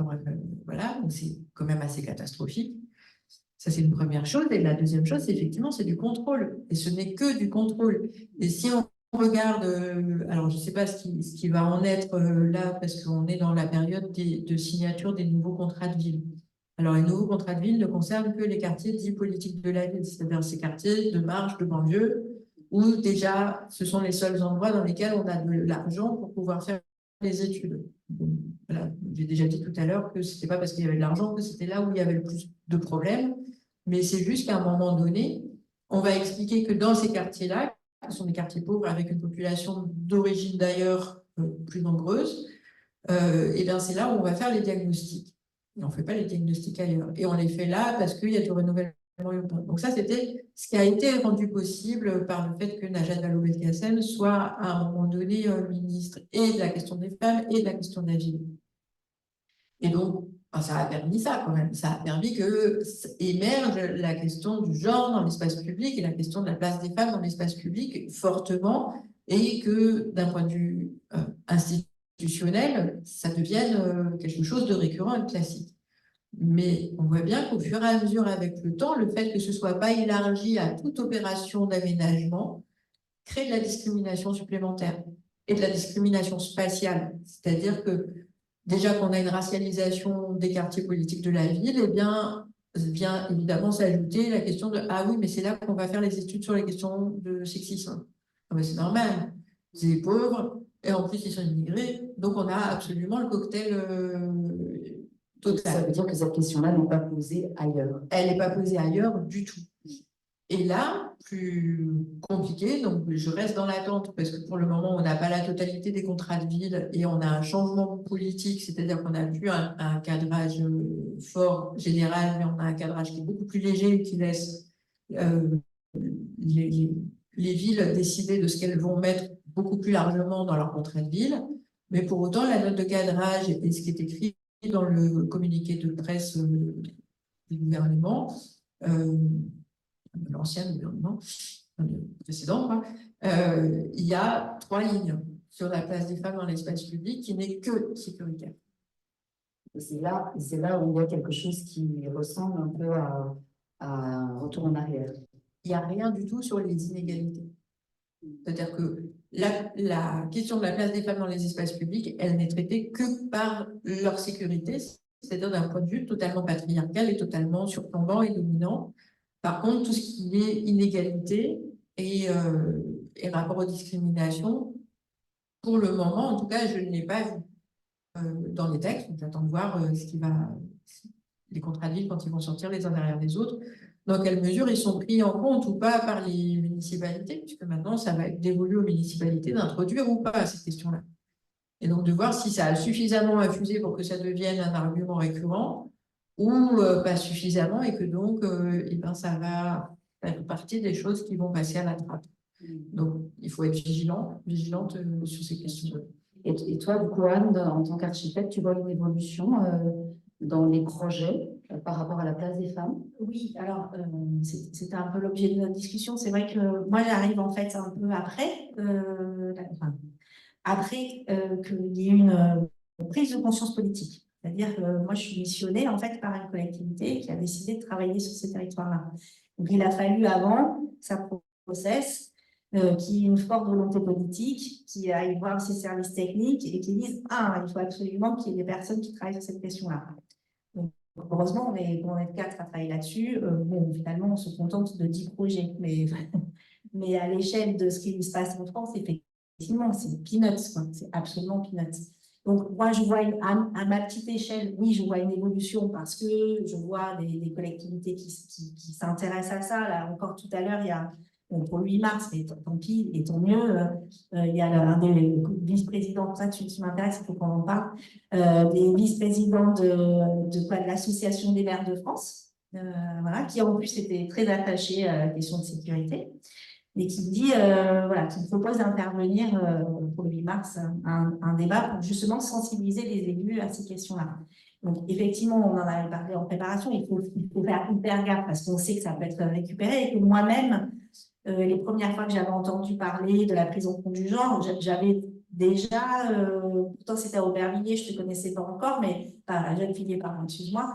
Mais je pense que c'était au tout début, l'élue, elle avait quand même elle me parlait de l'éclairage, et elle me parlait quand même de l'aspect sécuritaire, et moi, ça m'avait plutôt mis en arrière. Donc, je vois... Il peut y avoir une récupération. Voilà, exactement. Et donc, moi, je dis, si c'est pour faire des caméras ou pour suréclairer des espaces, non, c'est pas...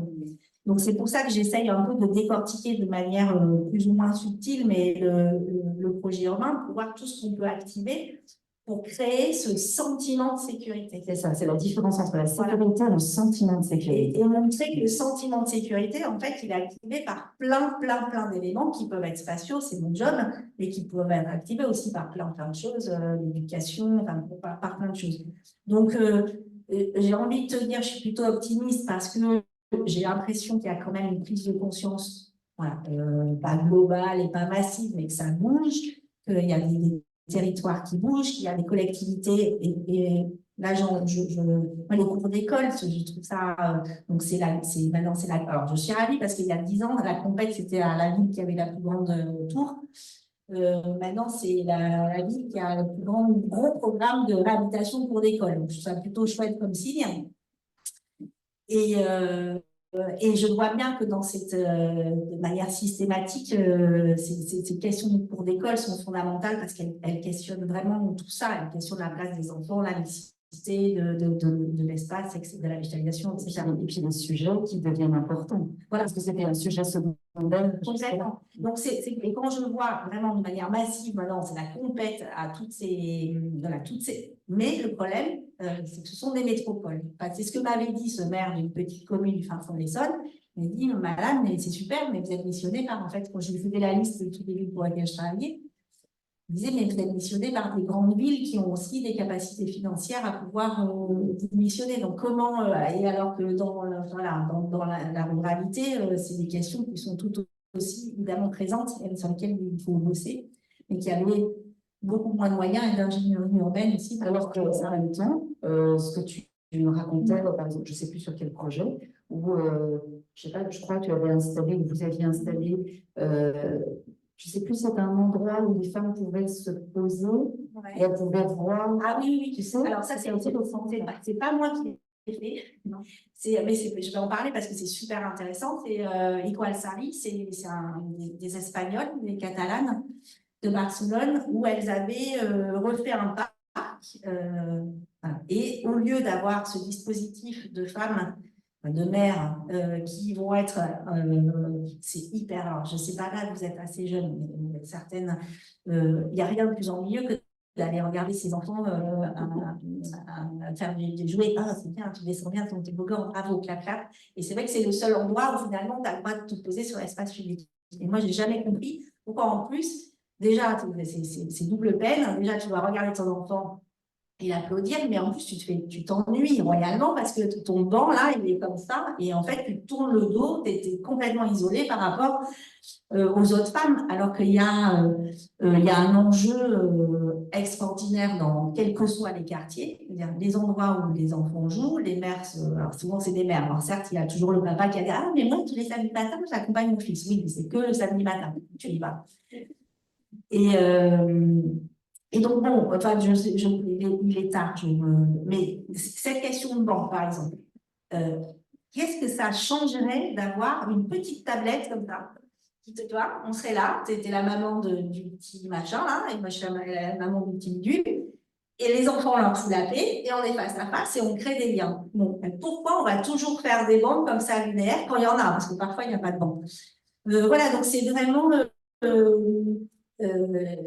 imaginer des dispositifs qui créent cette convivialité, et ça crée ce sentiment de sécurité, parce que tu vas connaître ta voisine, tu vas créer des liens dans ton quartier, et le jour où tu as vraiment une merde et tu te fais taper par ton homme, bah, tu auras son 06. Je caricature, je suis fatiguée, je suis désolée. Mais bon, c'est comment on imagine en fait ces espaces publics comme aussi des espaces de rencontre, de socialisation, et qui seront voilà, hyper importants. Donc, et en même temps, ça coûte pas très cher. Voilà, Non, mais c'est ça, c'est souvent oui, la question du coût, elle est régulièrement. Ah, mais ça fait encore un spécialiste du genre. On a déjà le spécialiste de la mobilité, on a déjà le spécialiste du végétal. Bon, alors oui, et on a la garde. Tu fais plantes aussi. Ah, je fais plantes aussi, ouais. Comme ça, du coup, Je fais concert. Comme ça, tu viens le végétal. Voilà. Donc, bon, voilà, c'est rien, en fait, ces coûts d'études, je rentre dans le truc un peu technique, mais c'est dérisoire par rapport à la construction d'une classe ou d'un bâtiment. Mais par contre, effectivement, si c'est anticipé dès le départ, si on intègre ça, c'est pas plus cher, effectivement, d'avoir un banc comme ça, qu'un banc comme ça. Toutes les installations qu'on propose, ce ne sont pas des choses, il n'y a rien de plus cher, c'est juste du bon sens et une autre façon de se représenter la ville, son usage et son utilité pour les humains et les humaines, en fait. Bon, donc il est l'heure de vous laisser la parole. Moi, j'ai été super intéressée par ce que vous avez dit. Peut-être ça fait émerger des questions pour vous. Est-ce que vous auriez des questions à poser à Anne et à Corinne? Ici. Je te... Voilà. D'abord, merci beaucoup. Merci à Annie, c'est toujours des super interventions que tu fais. En fait, j'avais une réflexion sur le nom des rues, parce que je sais que je connais que Paris, mais la grande majorité des noms des rues, c'est des noms de personnes masculines, et surtout les gros boulevards, grandes avenues, et que quand c'est des femmes, c'est des petites impasses piétonnes. Et du coup, je voulais savoir dans quelle mesure c'était possible de changer de série. Parce que je sais qu'il y a des associations, je crois que c'était nous toutes, qui avaient collé des affiches avec des propositions de noms de femmes qu'on pouvait mettre. Et je me dis, il y a pas non plus des villes qui sont créées tous les jours, mais il y a des rues qui se construisent encore en France, et c'est encore des noms d'hommes toujours les mêmes, Jean Jaurès, Gallieni, voilà. Et du coup, dans quelle mesure, de un, on pourrait changer les noms existants, et puis encourager des nouveaux noms, en fait, enfin, de nouveaux noms de noms de femmes qui existent, mais changer, que ce soit toujours les mêmes, quoi. Alors, ça fait partie du package faire la vie plus incluante, rubrique numéro 5, travailler sur la symbolique et la place des femmes dans l'espace public. Donc, effectivement, quand on travaille sur les nouveaux quartiers, c'est plus simple. Il y a l'appellation des rues, mais il y a aussi l'appellation des espaces publics. L'art aussi, l'art urbain, hyper important. Qu'est-ce qu'on va mettre quand on a l'héritage quand même de cet art urbain 19e où on a des femmes lascives, je fais bien la femme lascive, comme ça. Et puis l'homme fort, les sculptures, l'homme fort, voilà, et qui fait cet art-là? On est vraiment fatigué. Qui fait cet art-là? Bon, donc c'est vrai que nous, on encourage à, quand il y a de nouvelles constructions, quand il y a de nouvelles rues, à travailler avec aussi les femmes du quartier. Et ça peut être aussi la rue Yvonne, parce qu'Yvonne, c'est une super grand-mère. Voilà, donc de valoriser cette place-là, et aussi quand on va faire un mur pignon, d'inviter une femme artiste aussi à travailler sur cet art urbain. Te dire si c'est facile de, te dire si c'est facile de changer un nom de rue. Alors moi, ça, c'est pas mon pouvoir, c'est le politique qui peut le faire. Il y a 2 mois, j'étais à la mairie du 10e arrondissement de Paris, qui faisait l'inventaire un peu fatigant de toutes les noms de rues qu'ils avaient réussi à changer. Donc, j'ai bien vu que c'était possible, que c'était des longues batailles, mais cet élu était très fier, et je le comprends parce que je pense que ça a été très compliqué. Voilà, j'ai l'impression que c'est possible, mais c'est très long. Puis après, on va dire de manière très concrète, toutes les adresses, c'est pas, mais madame, vous n'y pensez pas, c'est trop compliqué. Voilà. Mais ça, pour moi, c'est vraiment de l'ordre du politique. Nous, ce qu'on peut plus facile en tant qu'architecte, j'ai pas trop cette main là-dessus, mais par contre, on l'active. On dit attention, vous avez 3 nouvelles rues dans l'espace public, ce serait quand même pas mal de vous donner des noms de femmes. Vous avez un nouvel équipement, ce serait bien de réfléchir à ce que vous allez mettre en œuvre. Voilà, donc ça fait partie de la réflexion, évidemment. Et puis évidemment, on voit que alors, la justification de l'élu, et je le comprends aussi, de pourquoi c'est des petits noms de passerelles et des petits trucs qui ont des noms de femmes, parce que c'est des nouveaux trucs qui se mettent en place, et c'est rarement des gros avis. Donc, tu as quelque chose sûrement. Sûrement. En fait, juste pour dire, comme tu le dis, effectivement, les nouvelles rues, les nouveaux lieux qui sont nommés d'après des femmes, c'est souvent des petites choses, mais c'est pas que des petites choses. Si on prend des villes qui sont pas que Paris, mais des villes plus petites ou plus en banlieue ou plus en milieu rural, souvent on a des lotissements, et donc c'est là où on va pouvoir donner des noms de rues nommées d'après des femmes. Sauf que ce qui va se passer, c'est que avec la meilleure volonté du monde, c'est ce qui va se faire. On va se retrouver avec effectivement beaucoup plus de noms de rues nommées d'après des femmes, mais périphériques. Puisque les lotissements, ils sont évidemment périphériques, puisque la fabrication de la ville est concentrique.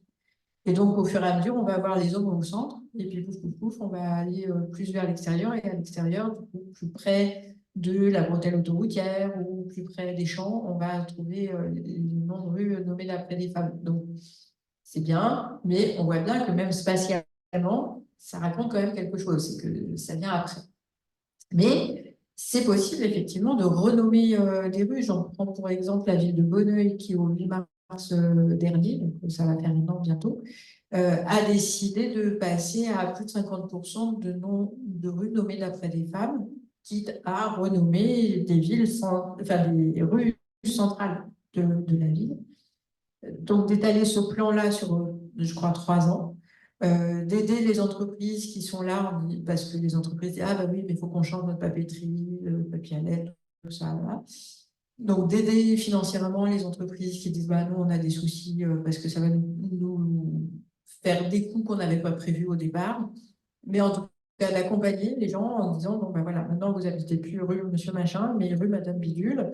Et donc de transformer aussi la ville, et ce qui leur a permis aussi de la transformer, non pas seulement d'un point de vue du genre, mais aussi d'un point de vue ethno-racial. C'est-à-dire d'intégrer dans une ville comme Bonneuil des personnes qui ressemblent à la population de Bonneuil, et pas seulement des personnes blanches françaises, mais aussi des grandes personnalités mondiales qui sont des femmes, qui sont voilà, qui peuvent être marquantes et inspirantes pour ce qu'elles ont fait, que ce soit des sportives, des femmes de lettres, de chant, enfin voilà, peu importe, ou politiques, parce qu'elles ont voilà, lutté dans certaines dimensions et ethno-raciales ou sexistes, et donc du coup, elles ont vaincu ces choses-là, ou en tout cas, elles sont des figures marquantes. Et donc, on voit bien que c'est possible avec une réelle volonté politique. Donc, c'est un gros boulot qu'a initié cette ville. Alors, c'est une petite ville, enfin, moyenne, qui a 18 000 habitants, je crois, quelque chose comme ça. Mais pour autant, si une ville comme ça est capable de le faire, c'est que ça doit être possible de le faire dans des villes où on a un petit peu plus de sous encore qu'à Bonneuil. Bonjour, oui, j'ai une petite question j'ai l'impression, mais vous allez me dire qu'en effet, il y a une réflexion sur la nouvelle place, notamment des petites filles dans les cours d'école et les nouveaux usages. Mais j'ai remarqué, et en l'ayant aussi intégré en tant que parent, qu'au moment où les enfants s'autonomisent, et où là, donc, on commence à prendre de nouvelles habitudes, les petits garçons s'approprient l'espace public et les petites filles sont invitées, pareil, à rester à la limite dans des bubble tea plutôt que d'aller dehors, de jouer et donc aussi de faire du sport. Et donc c'est dès ce moment-là qu'il y a un changement d'usage. Elles ne sont pas encore sexualisées, mais où on leur dit fais attention. Et c'est difficile en fait de leur faire se réapproprier l'espace. Je voulais savoir si c'était spécifique aux grandes villes ou si vous le réfléchissez aussi dans ces usages de la vie. Non, bien sûr qu'on réfléchit, c'est vraiment quand on l'observe tous et toutes, la disparition des jeunes filles, elles ont le droit de jouer dans l'aire de jeu, voilà, mais à partir du moment où l'adolescence arrive, c'est là où, et ça a été très très bien étudié, très très bien objectivé par les géographes, cette disparition de ces jeunes femmes. Donc, c'est vrai que la complexité, quand on accompagne les collectivités, c'est qu'est-ce qu'on va leur proposer comme espace public, et surtout qu'elles n'ont pas tellement envie d'y aller. Enfin, voilà. Donc, c'est un sujet, je n'ai pas trouvé de solution miracle. Et j'en suis très consciente. Et, alors, j'observe beaucoup, et notamment mes filles à Paris. Et j'en ai une qui est complètement accrochée à son parc, juste à côté de la maison. Et donc, j'admire ça et je lui pose souvent la question, mais t'es où dans le parc? Qu'est-ce que tu fais dans le parc? Mais juste pour comprendre, en fait. Je dis, non, mais c'est super, vas-y, mais juste. Et c'est amusant parce qu'effectivement, j'observe qu'elle est toujours dans les espaces plus hauts où elle a cette vue-là, qu'elle va évidemment très rarement seule avec ses copines, etc. Mais je pense qu'il y a, bon, je ne vais pas raconter la vie de ma fille, mais je trouvais que c'était possible et j'admirais ça, moi qui ai grandi en périphérie, on n'avait pas cette possibilité-là. Donc, je trouve que finalement, Paris et certains quartiers sont peut-être plus faciles avec cet espace de proximité, mais de manière globale, c'est absolument exceptionnel parce qu'évidemment, on observe ça. Et donc, là aussi, il y a un travail très fin d'animation à travailler les collèges, par exemple, aussi, pour pouvoir comprendre et les accompagner. Et là, on parle aussi de rôle modèle. Quand je parlais de gestion, quand on crée un espace, c'est-à-dire si on ne travaille pas non plus et de manière sensibilisée avec les espaces associatifs, par exemple, qui organisent des choses sur l'espace public pour légitimer ces jeunes femmes, ben, on passe à côté de plein de choses. Et après, c'est ce qui est très chouette aussi dans les discussions qu'on a avec, elles veulent juste un banc et être tranquilles, quoi. Donc, c'est pas la peine non plus de faire un... voilà, mais en tout cas, moi, j'ai pas la réponse. J'aimerais tellement dire, alors, j'ai trouvé quelque chose de formidable, mais en tout cas, je peux juste vous dire que c'est une réalité et qu'il faut continuer à travailler là-dessus avec plutôt, toi, tu as peut-être des choses réjouissantes à raconter pour moi là-dessus. Moi, tu sais bien que je suis la fille pessimiste de l'affaire. Moi, je vais vous dire à quel point c'est dramatique. Non, en fait, par contre, dans les choses qu'on va avoir, effectivement, avant même l'adolescence où on a cette répartition, on se rend compte aussi du poids de la société, de la sociabilisation qui échappe totalement aux parents. C'est-à-dire que les parents peuvent être les mieux intentionnés du monde, ne peuvent pas faire comme si le reste de la société n'existait pas et comme si les enfants ne se causaient pas et comme s'il n'y avait pas une transmission malgré tout du patriarcat, voilà, même quand on est des parents géniaux et qu'on veut tout faire tout bien comme il faut. Ça, c'est une chose. Et la deuxième chose, c'est que le regard des adultes sur les petites filles, c'est aussi ah, attention, tu vas te salir. Ah, attention, tu es une pauvre petite chose fragile, tu vas te faire mal. Ou ah non, grimpe pas aux arbres parce que tu vas tomber. Non, mais par contre, le garçon, il peut grimper parce que lui, il ne tombe pas parce que c'est un parachute intégré. Et donc, voilà, il y a toutes ces choses-là aussi qui font que même si les parents s'en moquent totalement, et si ça tombe, ça tombe, et puis si ça fait un bleu, ça fait un bleu, et puis les écorchures, il y en aura d'autres, et voilà, oui, ça fait mal, mais on soignera, et puis ça ira bien par la suite, et qu'il n'y a pas de raison d'empêcher et de donner moins confiance aux petites filles qu'aux petits garçons. Le reste des adultes qui entourent fabriquent aussi cet ensemble social qui fait ça. Et que ce soit à Paris ou que ce soit au fin fond de l'Ardèche ou au fin fond de la Seine-et-Marne, enfin voilà, c'est pas, pour le coup, il n'y a pas d'effet de lieu sur ce regard-là. Il y a plein de choses pour lesquelles l'effet métropolitain a un effet. Là, en l'occurrence, le patriarcat étant à peu près présent partout, quels que soient les milieux sociaux, quels que soient les milieux culturels, ben, c'est rigolo. Non, mais c'est vrai. Juste bon, une piste réflexive pour moi et vraiment, j'ai vraiment super envie d'y aller. Je commence à faire ça. C'est comme les cours d'école, c'est travailler sur les cours de collège et vraiment parce que quand on travaille sur l'espace, c'est pas que juste on va changer votre cours, mais on travaille avec tous les élèves à la prise de conscience aussi de ce qu'on fait ou de ce qu'on fait pas dans l'espace public pour pouvoir essayer de faire tourner les choses. Mais ça, voilà, je ne sais pas si je vais arriver. On va aller à Dreux dans 3 ans parce que ça a marché. Mais je suis très optimiste. Ah ben, ça c'est peut-être la même, c'est peut-être celle qui m'a contactée. Ouais. Voilà. Bref. Bon, en tout cas, je crois en l'éducation à ça et la prise de conscience, mais ouais, j'aimerais dire que ça va être miraculeux. On verra. Bonsoir, je me lève comme ça je me vois mieux. Merci, tout d'abord, vraiment, ça force à réfléchir à un certain nombre de choses. Si je peux me permettre un micro-commentaire avant une question, nous ne choisissons pas entre la sécurité et le réaménagement. C'est une fausse dichotomie. Il faut vraiment les deux, je vous dis ça en tant que fille, mère, sœur, citoyenne, ce que vous voulez. Lumière et caméra aident aussi. C'est pas la solution, c'est pas la pilule miracle, ça résout pas tout. N'empêche que, je le vois, moi j'habite en 92, je vois à quel point l'ajout de lumière change comment les femmes, entre autres, circulent dans la vie. Même sur le balcon, je passe beaucoup de temps à travailler sur le balcon, ça permet de voir un certain nombre de choses. Donc, effectivement, c'est important. Question est plutôt, dans beaucoup de choses que vous avez partagées, on revenait chaque fois à la prise de conscience, que ce n'est pas évident de porter ce type de sujet. Est-ce que l'approche intersectionnelle, c'est-à-dire que ce n'est pas que pour les femmes qui ont fait ça, c'est-à-dire que vous avez mentionné les personnes porteuses de handicap. Mais ça peut aussi être quelqu'un tout simplement âgé, pour qui ça va être plus simple de marcher, ou quelqu'un qui a un enfant dans une poussette. Est-ce que ce type d'approche n'est pas plus efficace, finalement? Selon mon humble avis, en tout cas sur ce que je vois en Benelux, ça fonctionne parfois mieux que juste mettre en avant les sujets des femmes chaque fois. Sur la question de l'éclairage, bien sûr, ça fait partie de nos des réflexions et des préconisations. Et par contre, travailler sur l'ambiance lumineuse, pas forcément sur le suréclairage, mais plutôt sur comment on rend un espace agréable. Il n'y a pas besoin de mettre des projecteurs partout. Sur la question intersectionnelle, alors Corinne va répondre, mais alors je voudrais pas caricaturer mon propre propos. C'est-à-dire quand on parle des femmes, pour moi c'est un outil de lecture du territoire.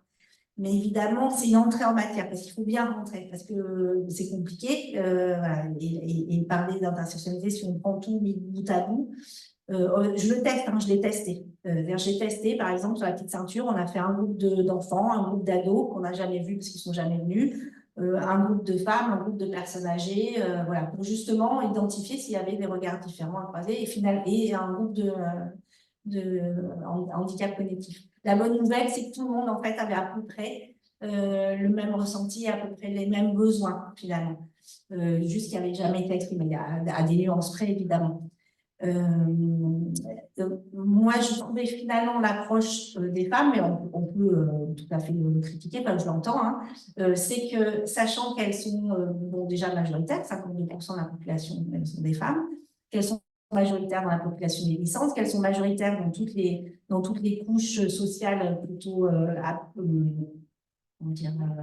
des problématiques financières, que ce sont plutôt elles qui vont s'occuper, qui seront des accompagnantes, donc qui vont s'occuper des enfants, qui vont s'occuper des personnes âgées.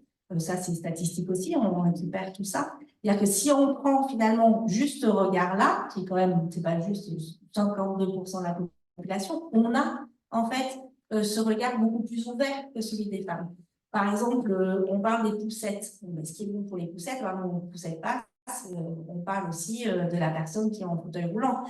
Si on parle de la manière dont la programmation va se faire de manière plus incluante, ça va bénéficier aux enfants. Enfin, voilà. Donc, pour moi, il faut faire attention à dire que pour moi, c'est juste des lunettes, enfin, ce sont des lunettes, mais qui permet d'avoir finalement une inclusion bien plus grande.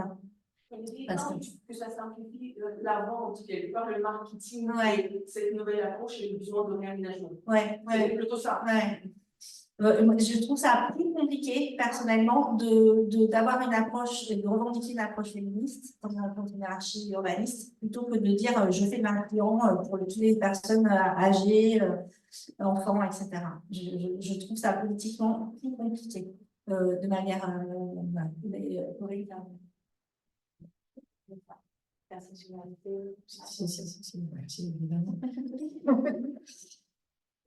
Sur la question de la sécurité, juste pour répondre à votre micro-commentaire, la caméra de vidéosurveillance, c'est un aménagement et c'est un choix d'aménagement qui dit des choses. Là. Bon, ça c'est une première chose. Et la deuxième chose, sur la question de l'éclairage, si on regarde les agressions statistiquement qui ont lieu dans l'espace public, elles n'ont pas lieu la nuit quand il y a besoin d'éclairage, elles ont lieu vers 10h le matin sur des trajets connus. Donc quand il fait jour. Voilà. C'est juste pour se dire, il y a la pensée que l'on a de l'éclairage et de la nécessité de la caméra, et il y a la réalité des faits. Et elles n'entrent pas en... Il n'y a pas de cohérence, en fait, entre la solution que l'on dit qu'il faut apporter et l'endroit et le moment où ont lieu les agressions. C'est là, en même temps, où il peut y avoir collusion entre les décisions politiques et les stéréotypes de genre. Tout à fait, tout à fait. Donc ça, c'est une chose. Après, la question de l'intersectionnalité, alors c'est rigolo que vous disiez que la question de l'intersectionnalité, ça va simplifier les choses parce que, en fait, on ne doit pas rencontrer les mêmes milieux, parce que généralement, si je dis intersectionnalité, les gens me mordent avant que j'ai fini de dire le mot. C'est-à-dire que l'intersectionnalité, on a l'impression qu'en fait, ça va déclencher un cataclysme mondial qui va faire que tous les rapports de force qui sont présents aujourd'hui vont être balayés. Ce serait chouette, mais c'est pas comme ça que ça fonctionne. Et en fait, quand on parle d'intersectionnalité, en fait, souvent, c'est parce qu'on va mettre en lumière les discriminations de genre, de classe et de race. Race compris comme un rapport social. Et donc, souvent, ça va poser énormément de problèmes quand on va parler d'intersectionnalité, parce que, et moi j'en parle, mais je l'assume, mais ça va être pris de façon extrêmement violente par tous les gens qui vont se sentir mis en difficulté dans les rapports de force. C'est-à-dire que souvent, les hommes blancs de classe moyenne, voilà, de hétéro, machin, tout ça, vont expliquer qu'en fait, ça va pas du tout et que je vous renvoie à tous les débats sur le woke, machin, tout ça. Et souvent, on va avoir des discours de droite, voire d'ultra-droite, voire d'extrême droite, qui vont nous expliquer que la question de l'intersectionnalité veut dire que enfin, voilà, ça va mener tout un tas de fantasmes qui voudraient qu'à partir du moment où on parle d'intersectionnalité, ça veut dire qu'on veut cloisonner la population sous forme de communauté. Et qu'on va fractionner la population sous forme d'identité, de revendications identitaires, les unes posées à côté des autres, alors qu'en réalité, c'est pas ça du tout. Voilà. C'est bien de se dire qu'on ne pense pas de rapport discriminatoire surplombant et supérieur aux autres, et que c'est bien prendre l'ensemble des rapports de discrimination et des rapports de pouvoir ensemble, sans qu'il y en ait un qui soit supérieur aux autres. Alors, je suis d'accord avec vous. Dans l'idéal, si les gens veulent bien entendre ce discours-là, ça simplifie le problème. Dans la vraie vie, quand on dit ce mot, ça ne simplifie pas du tout les choses. Je pense qu'on n'a pas la même définition de l'intersectionnalité. Mais les gens qui réagissent violemment, apparemment, Je pense qu'il faut situer ça en France. Parce que je pense qu'en France, ça catalyse beaucoup, ça cristallise beaucoup de positions extrêmement et conflictuelles. Non, mais comme vous parliez en fait de portes d'entrée qui permettraient de faciliter, vous voyez, le marketing, hein, on dit ça, et la vente, eh bien effectivement, je ne suis pas sûre que ce soit un bon argument de vente. En parlant de marketing, de sémantique, etc., c'est extrêmement délicat parce qu'il y a effectivement des choses qu'on peut facilement dire. On est entre nous, on est tranquille à la Cité audacieuse, on a une liberté de parole très forte.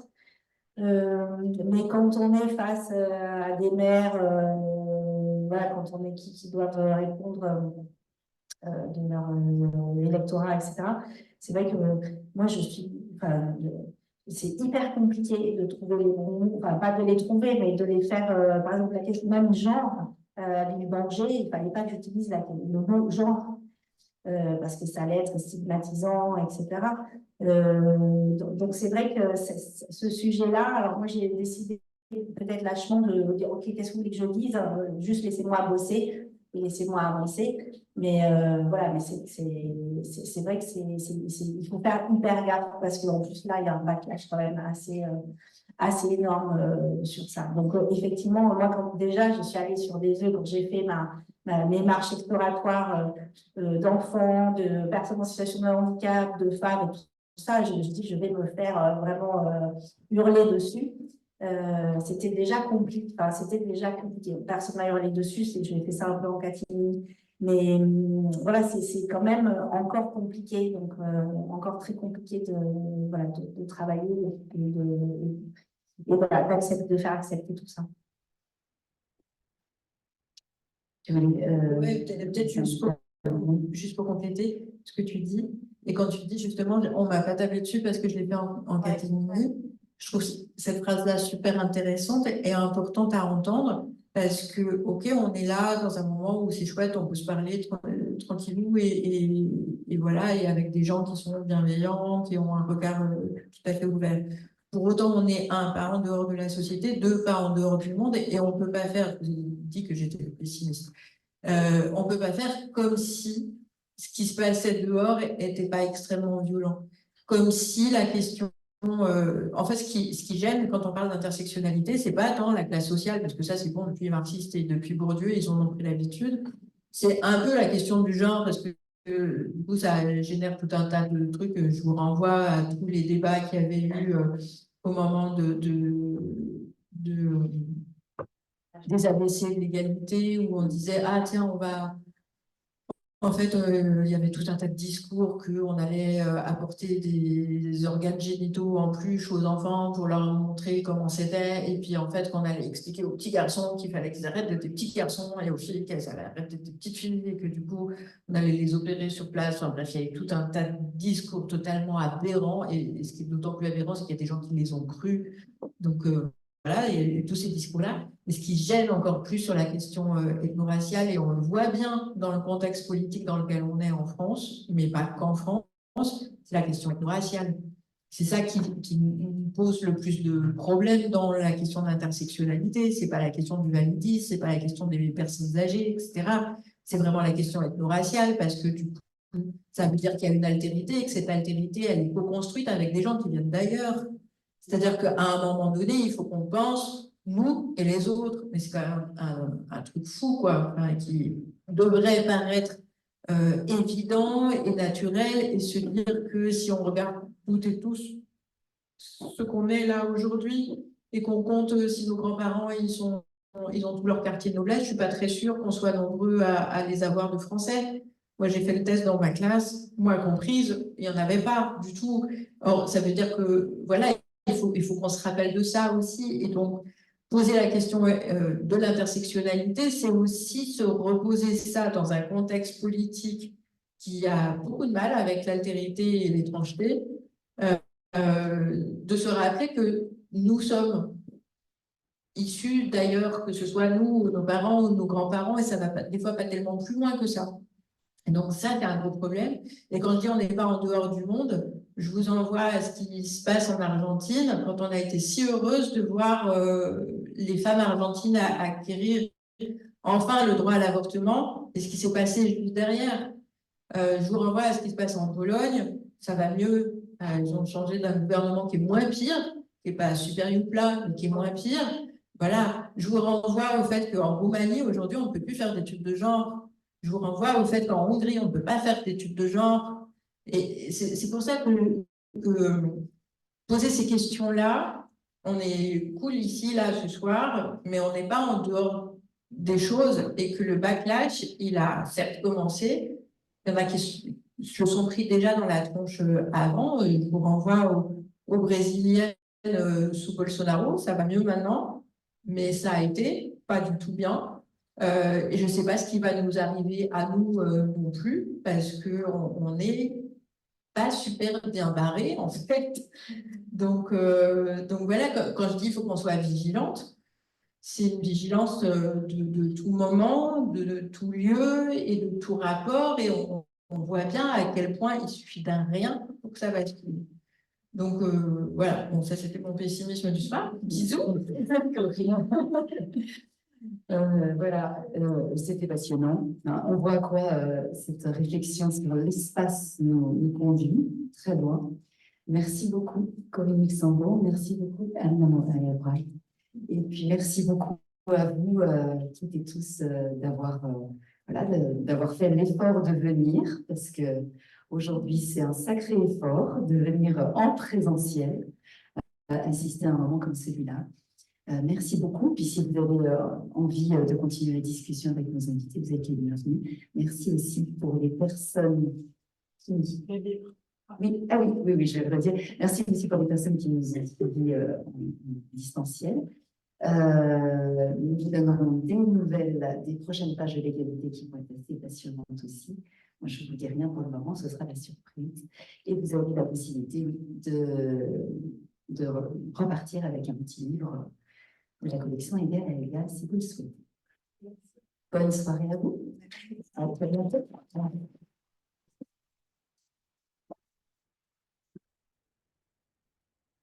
Oui, merci.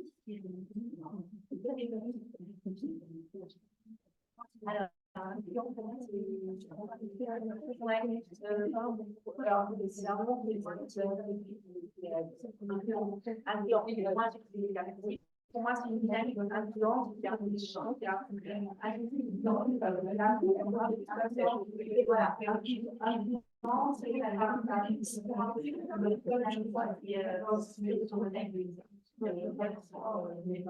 voilà.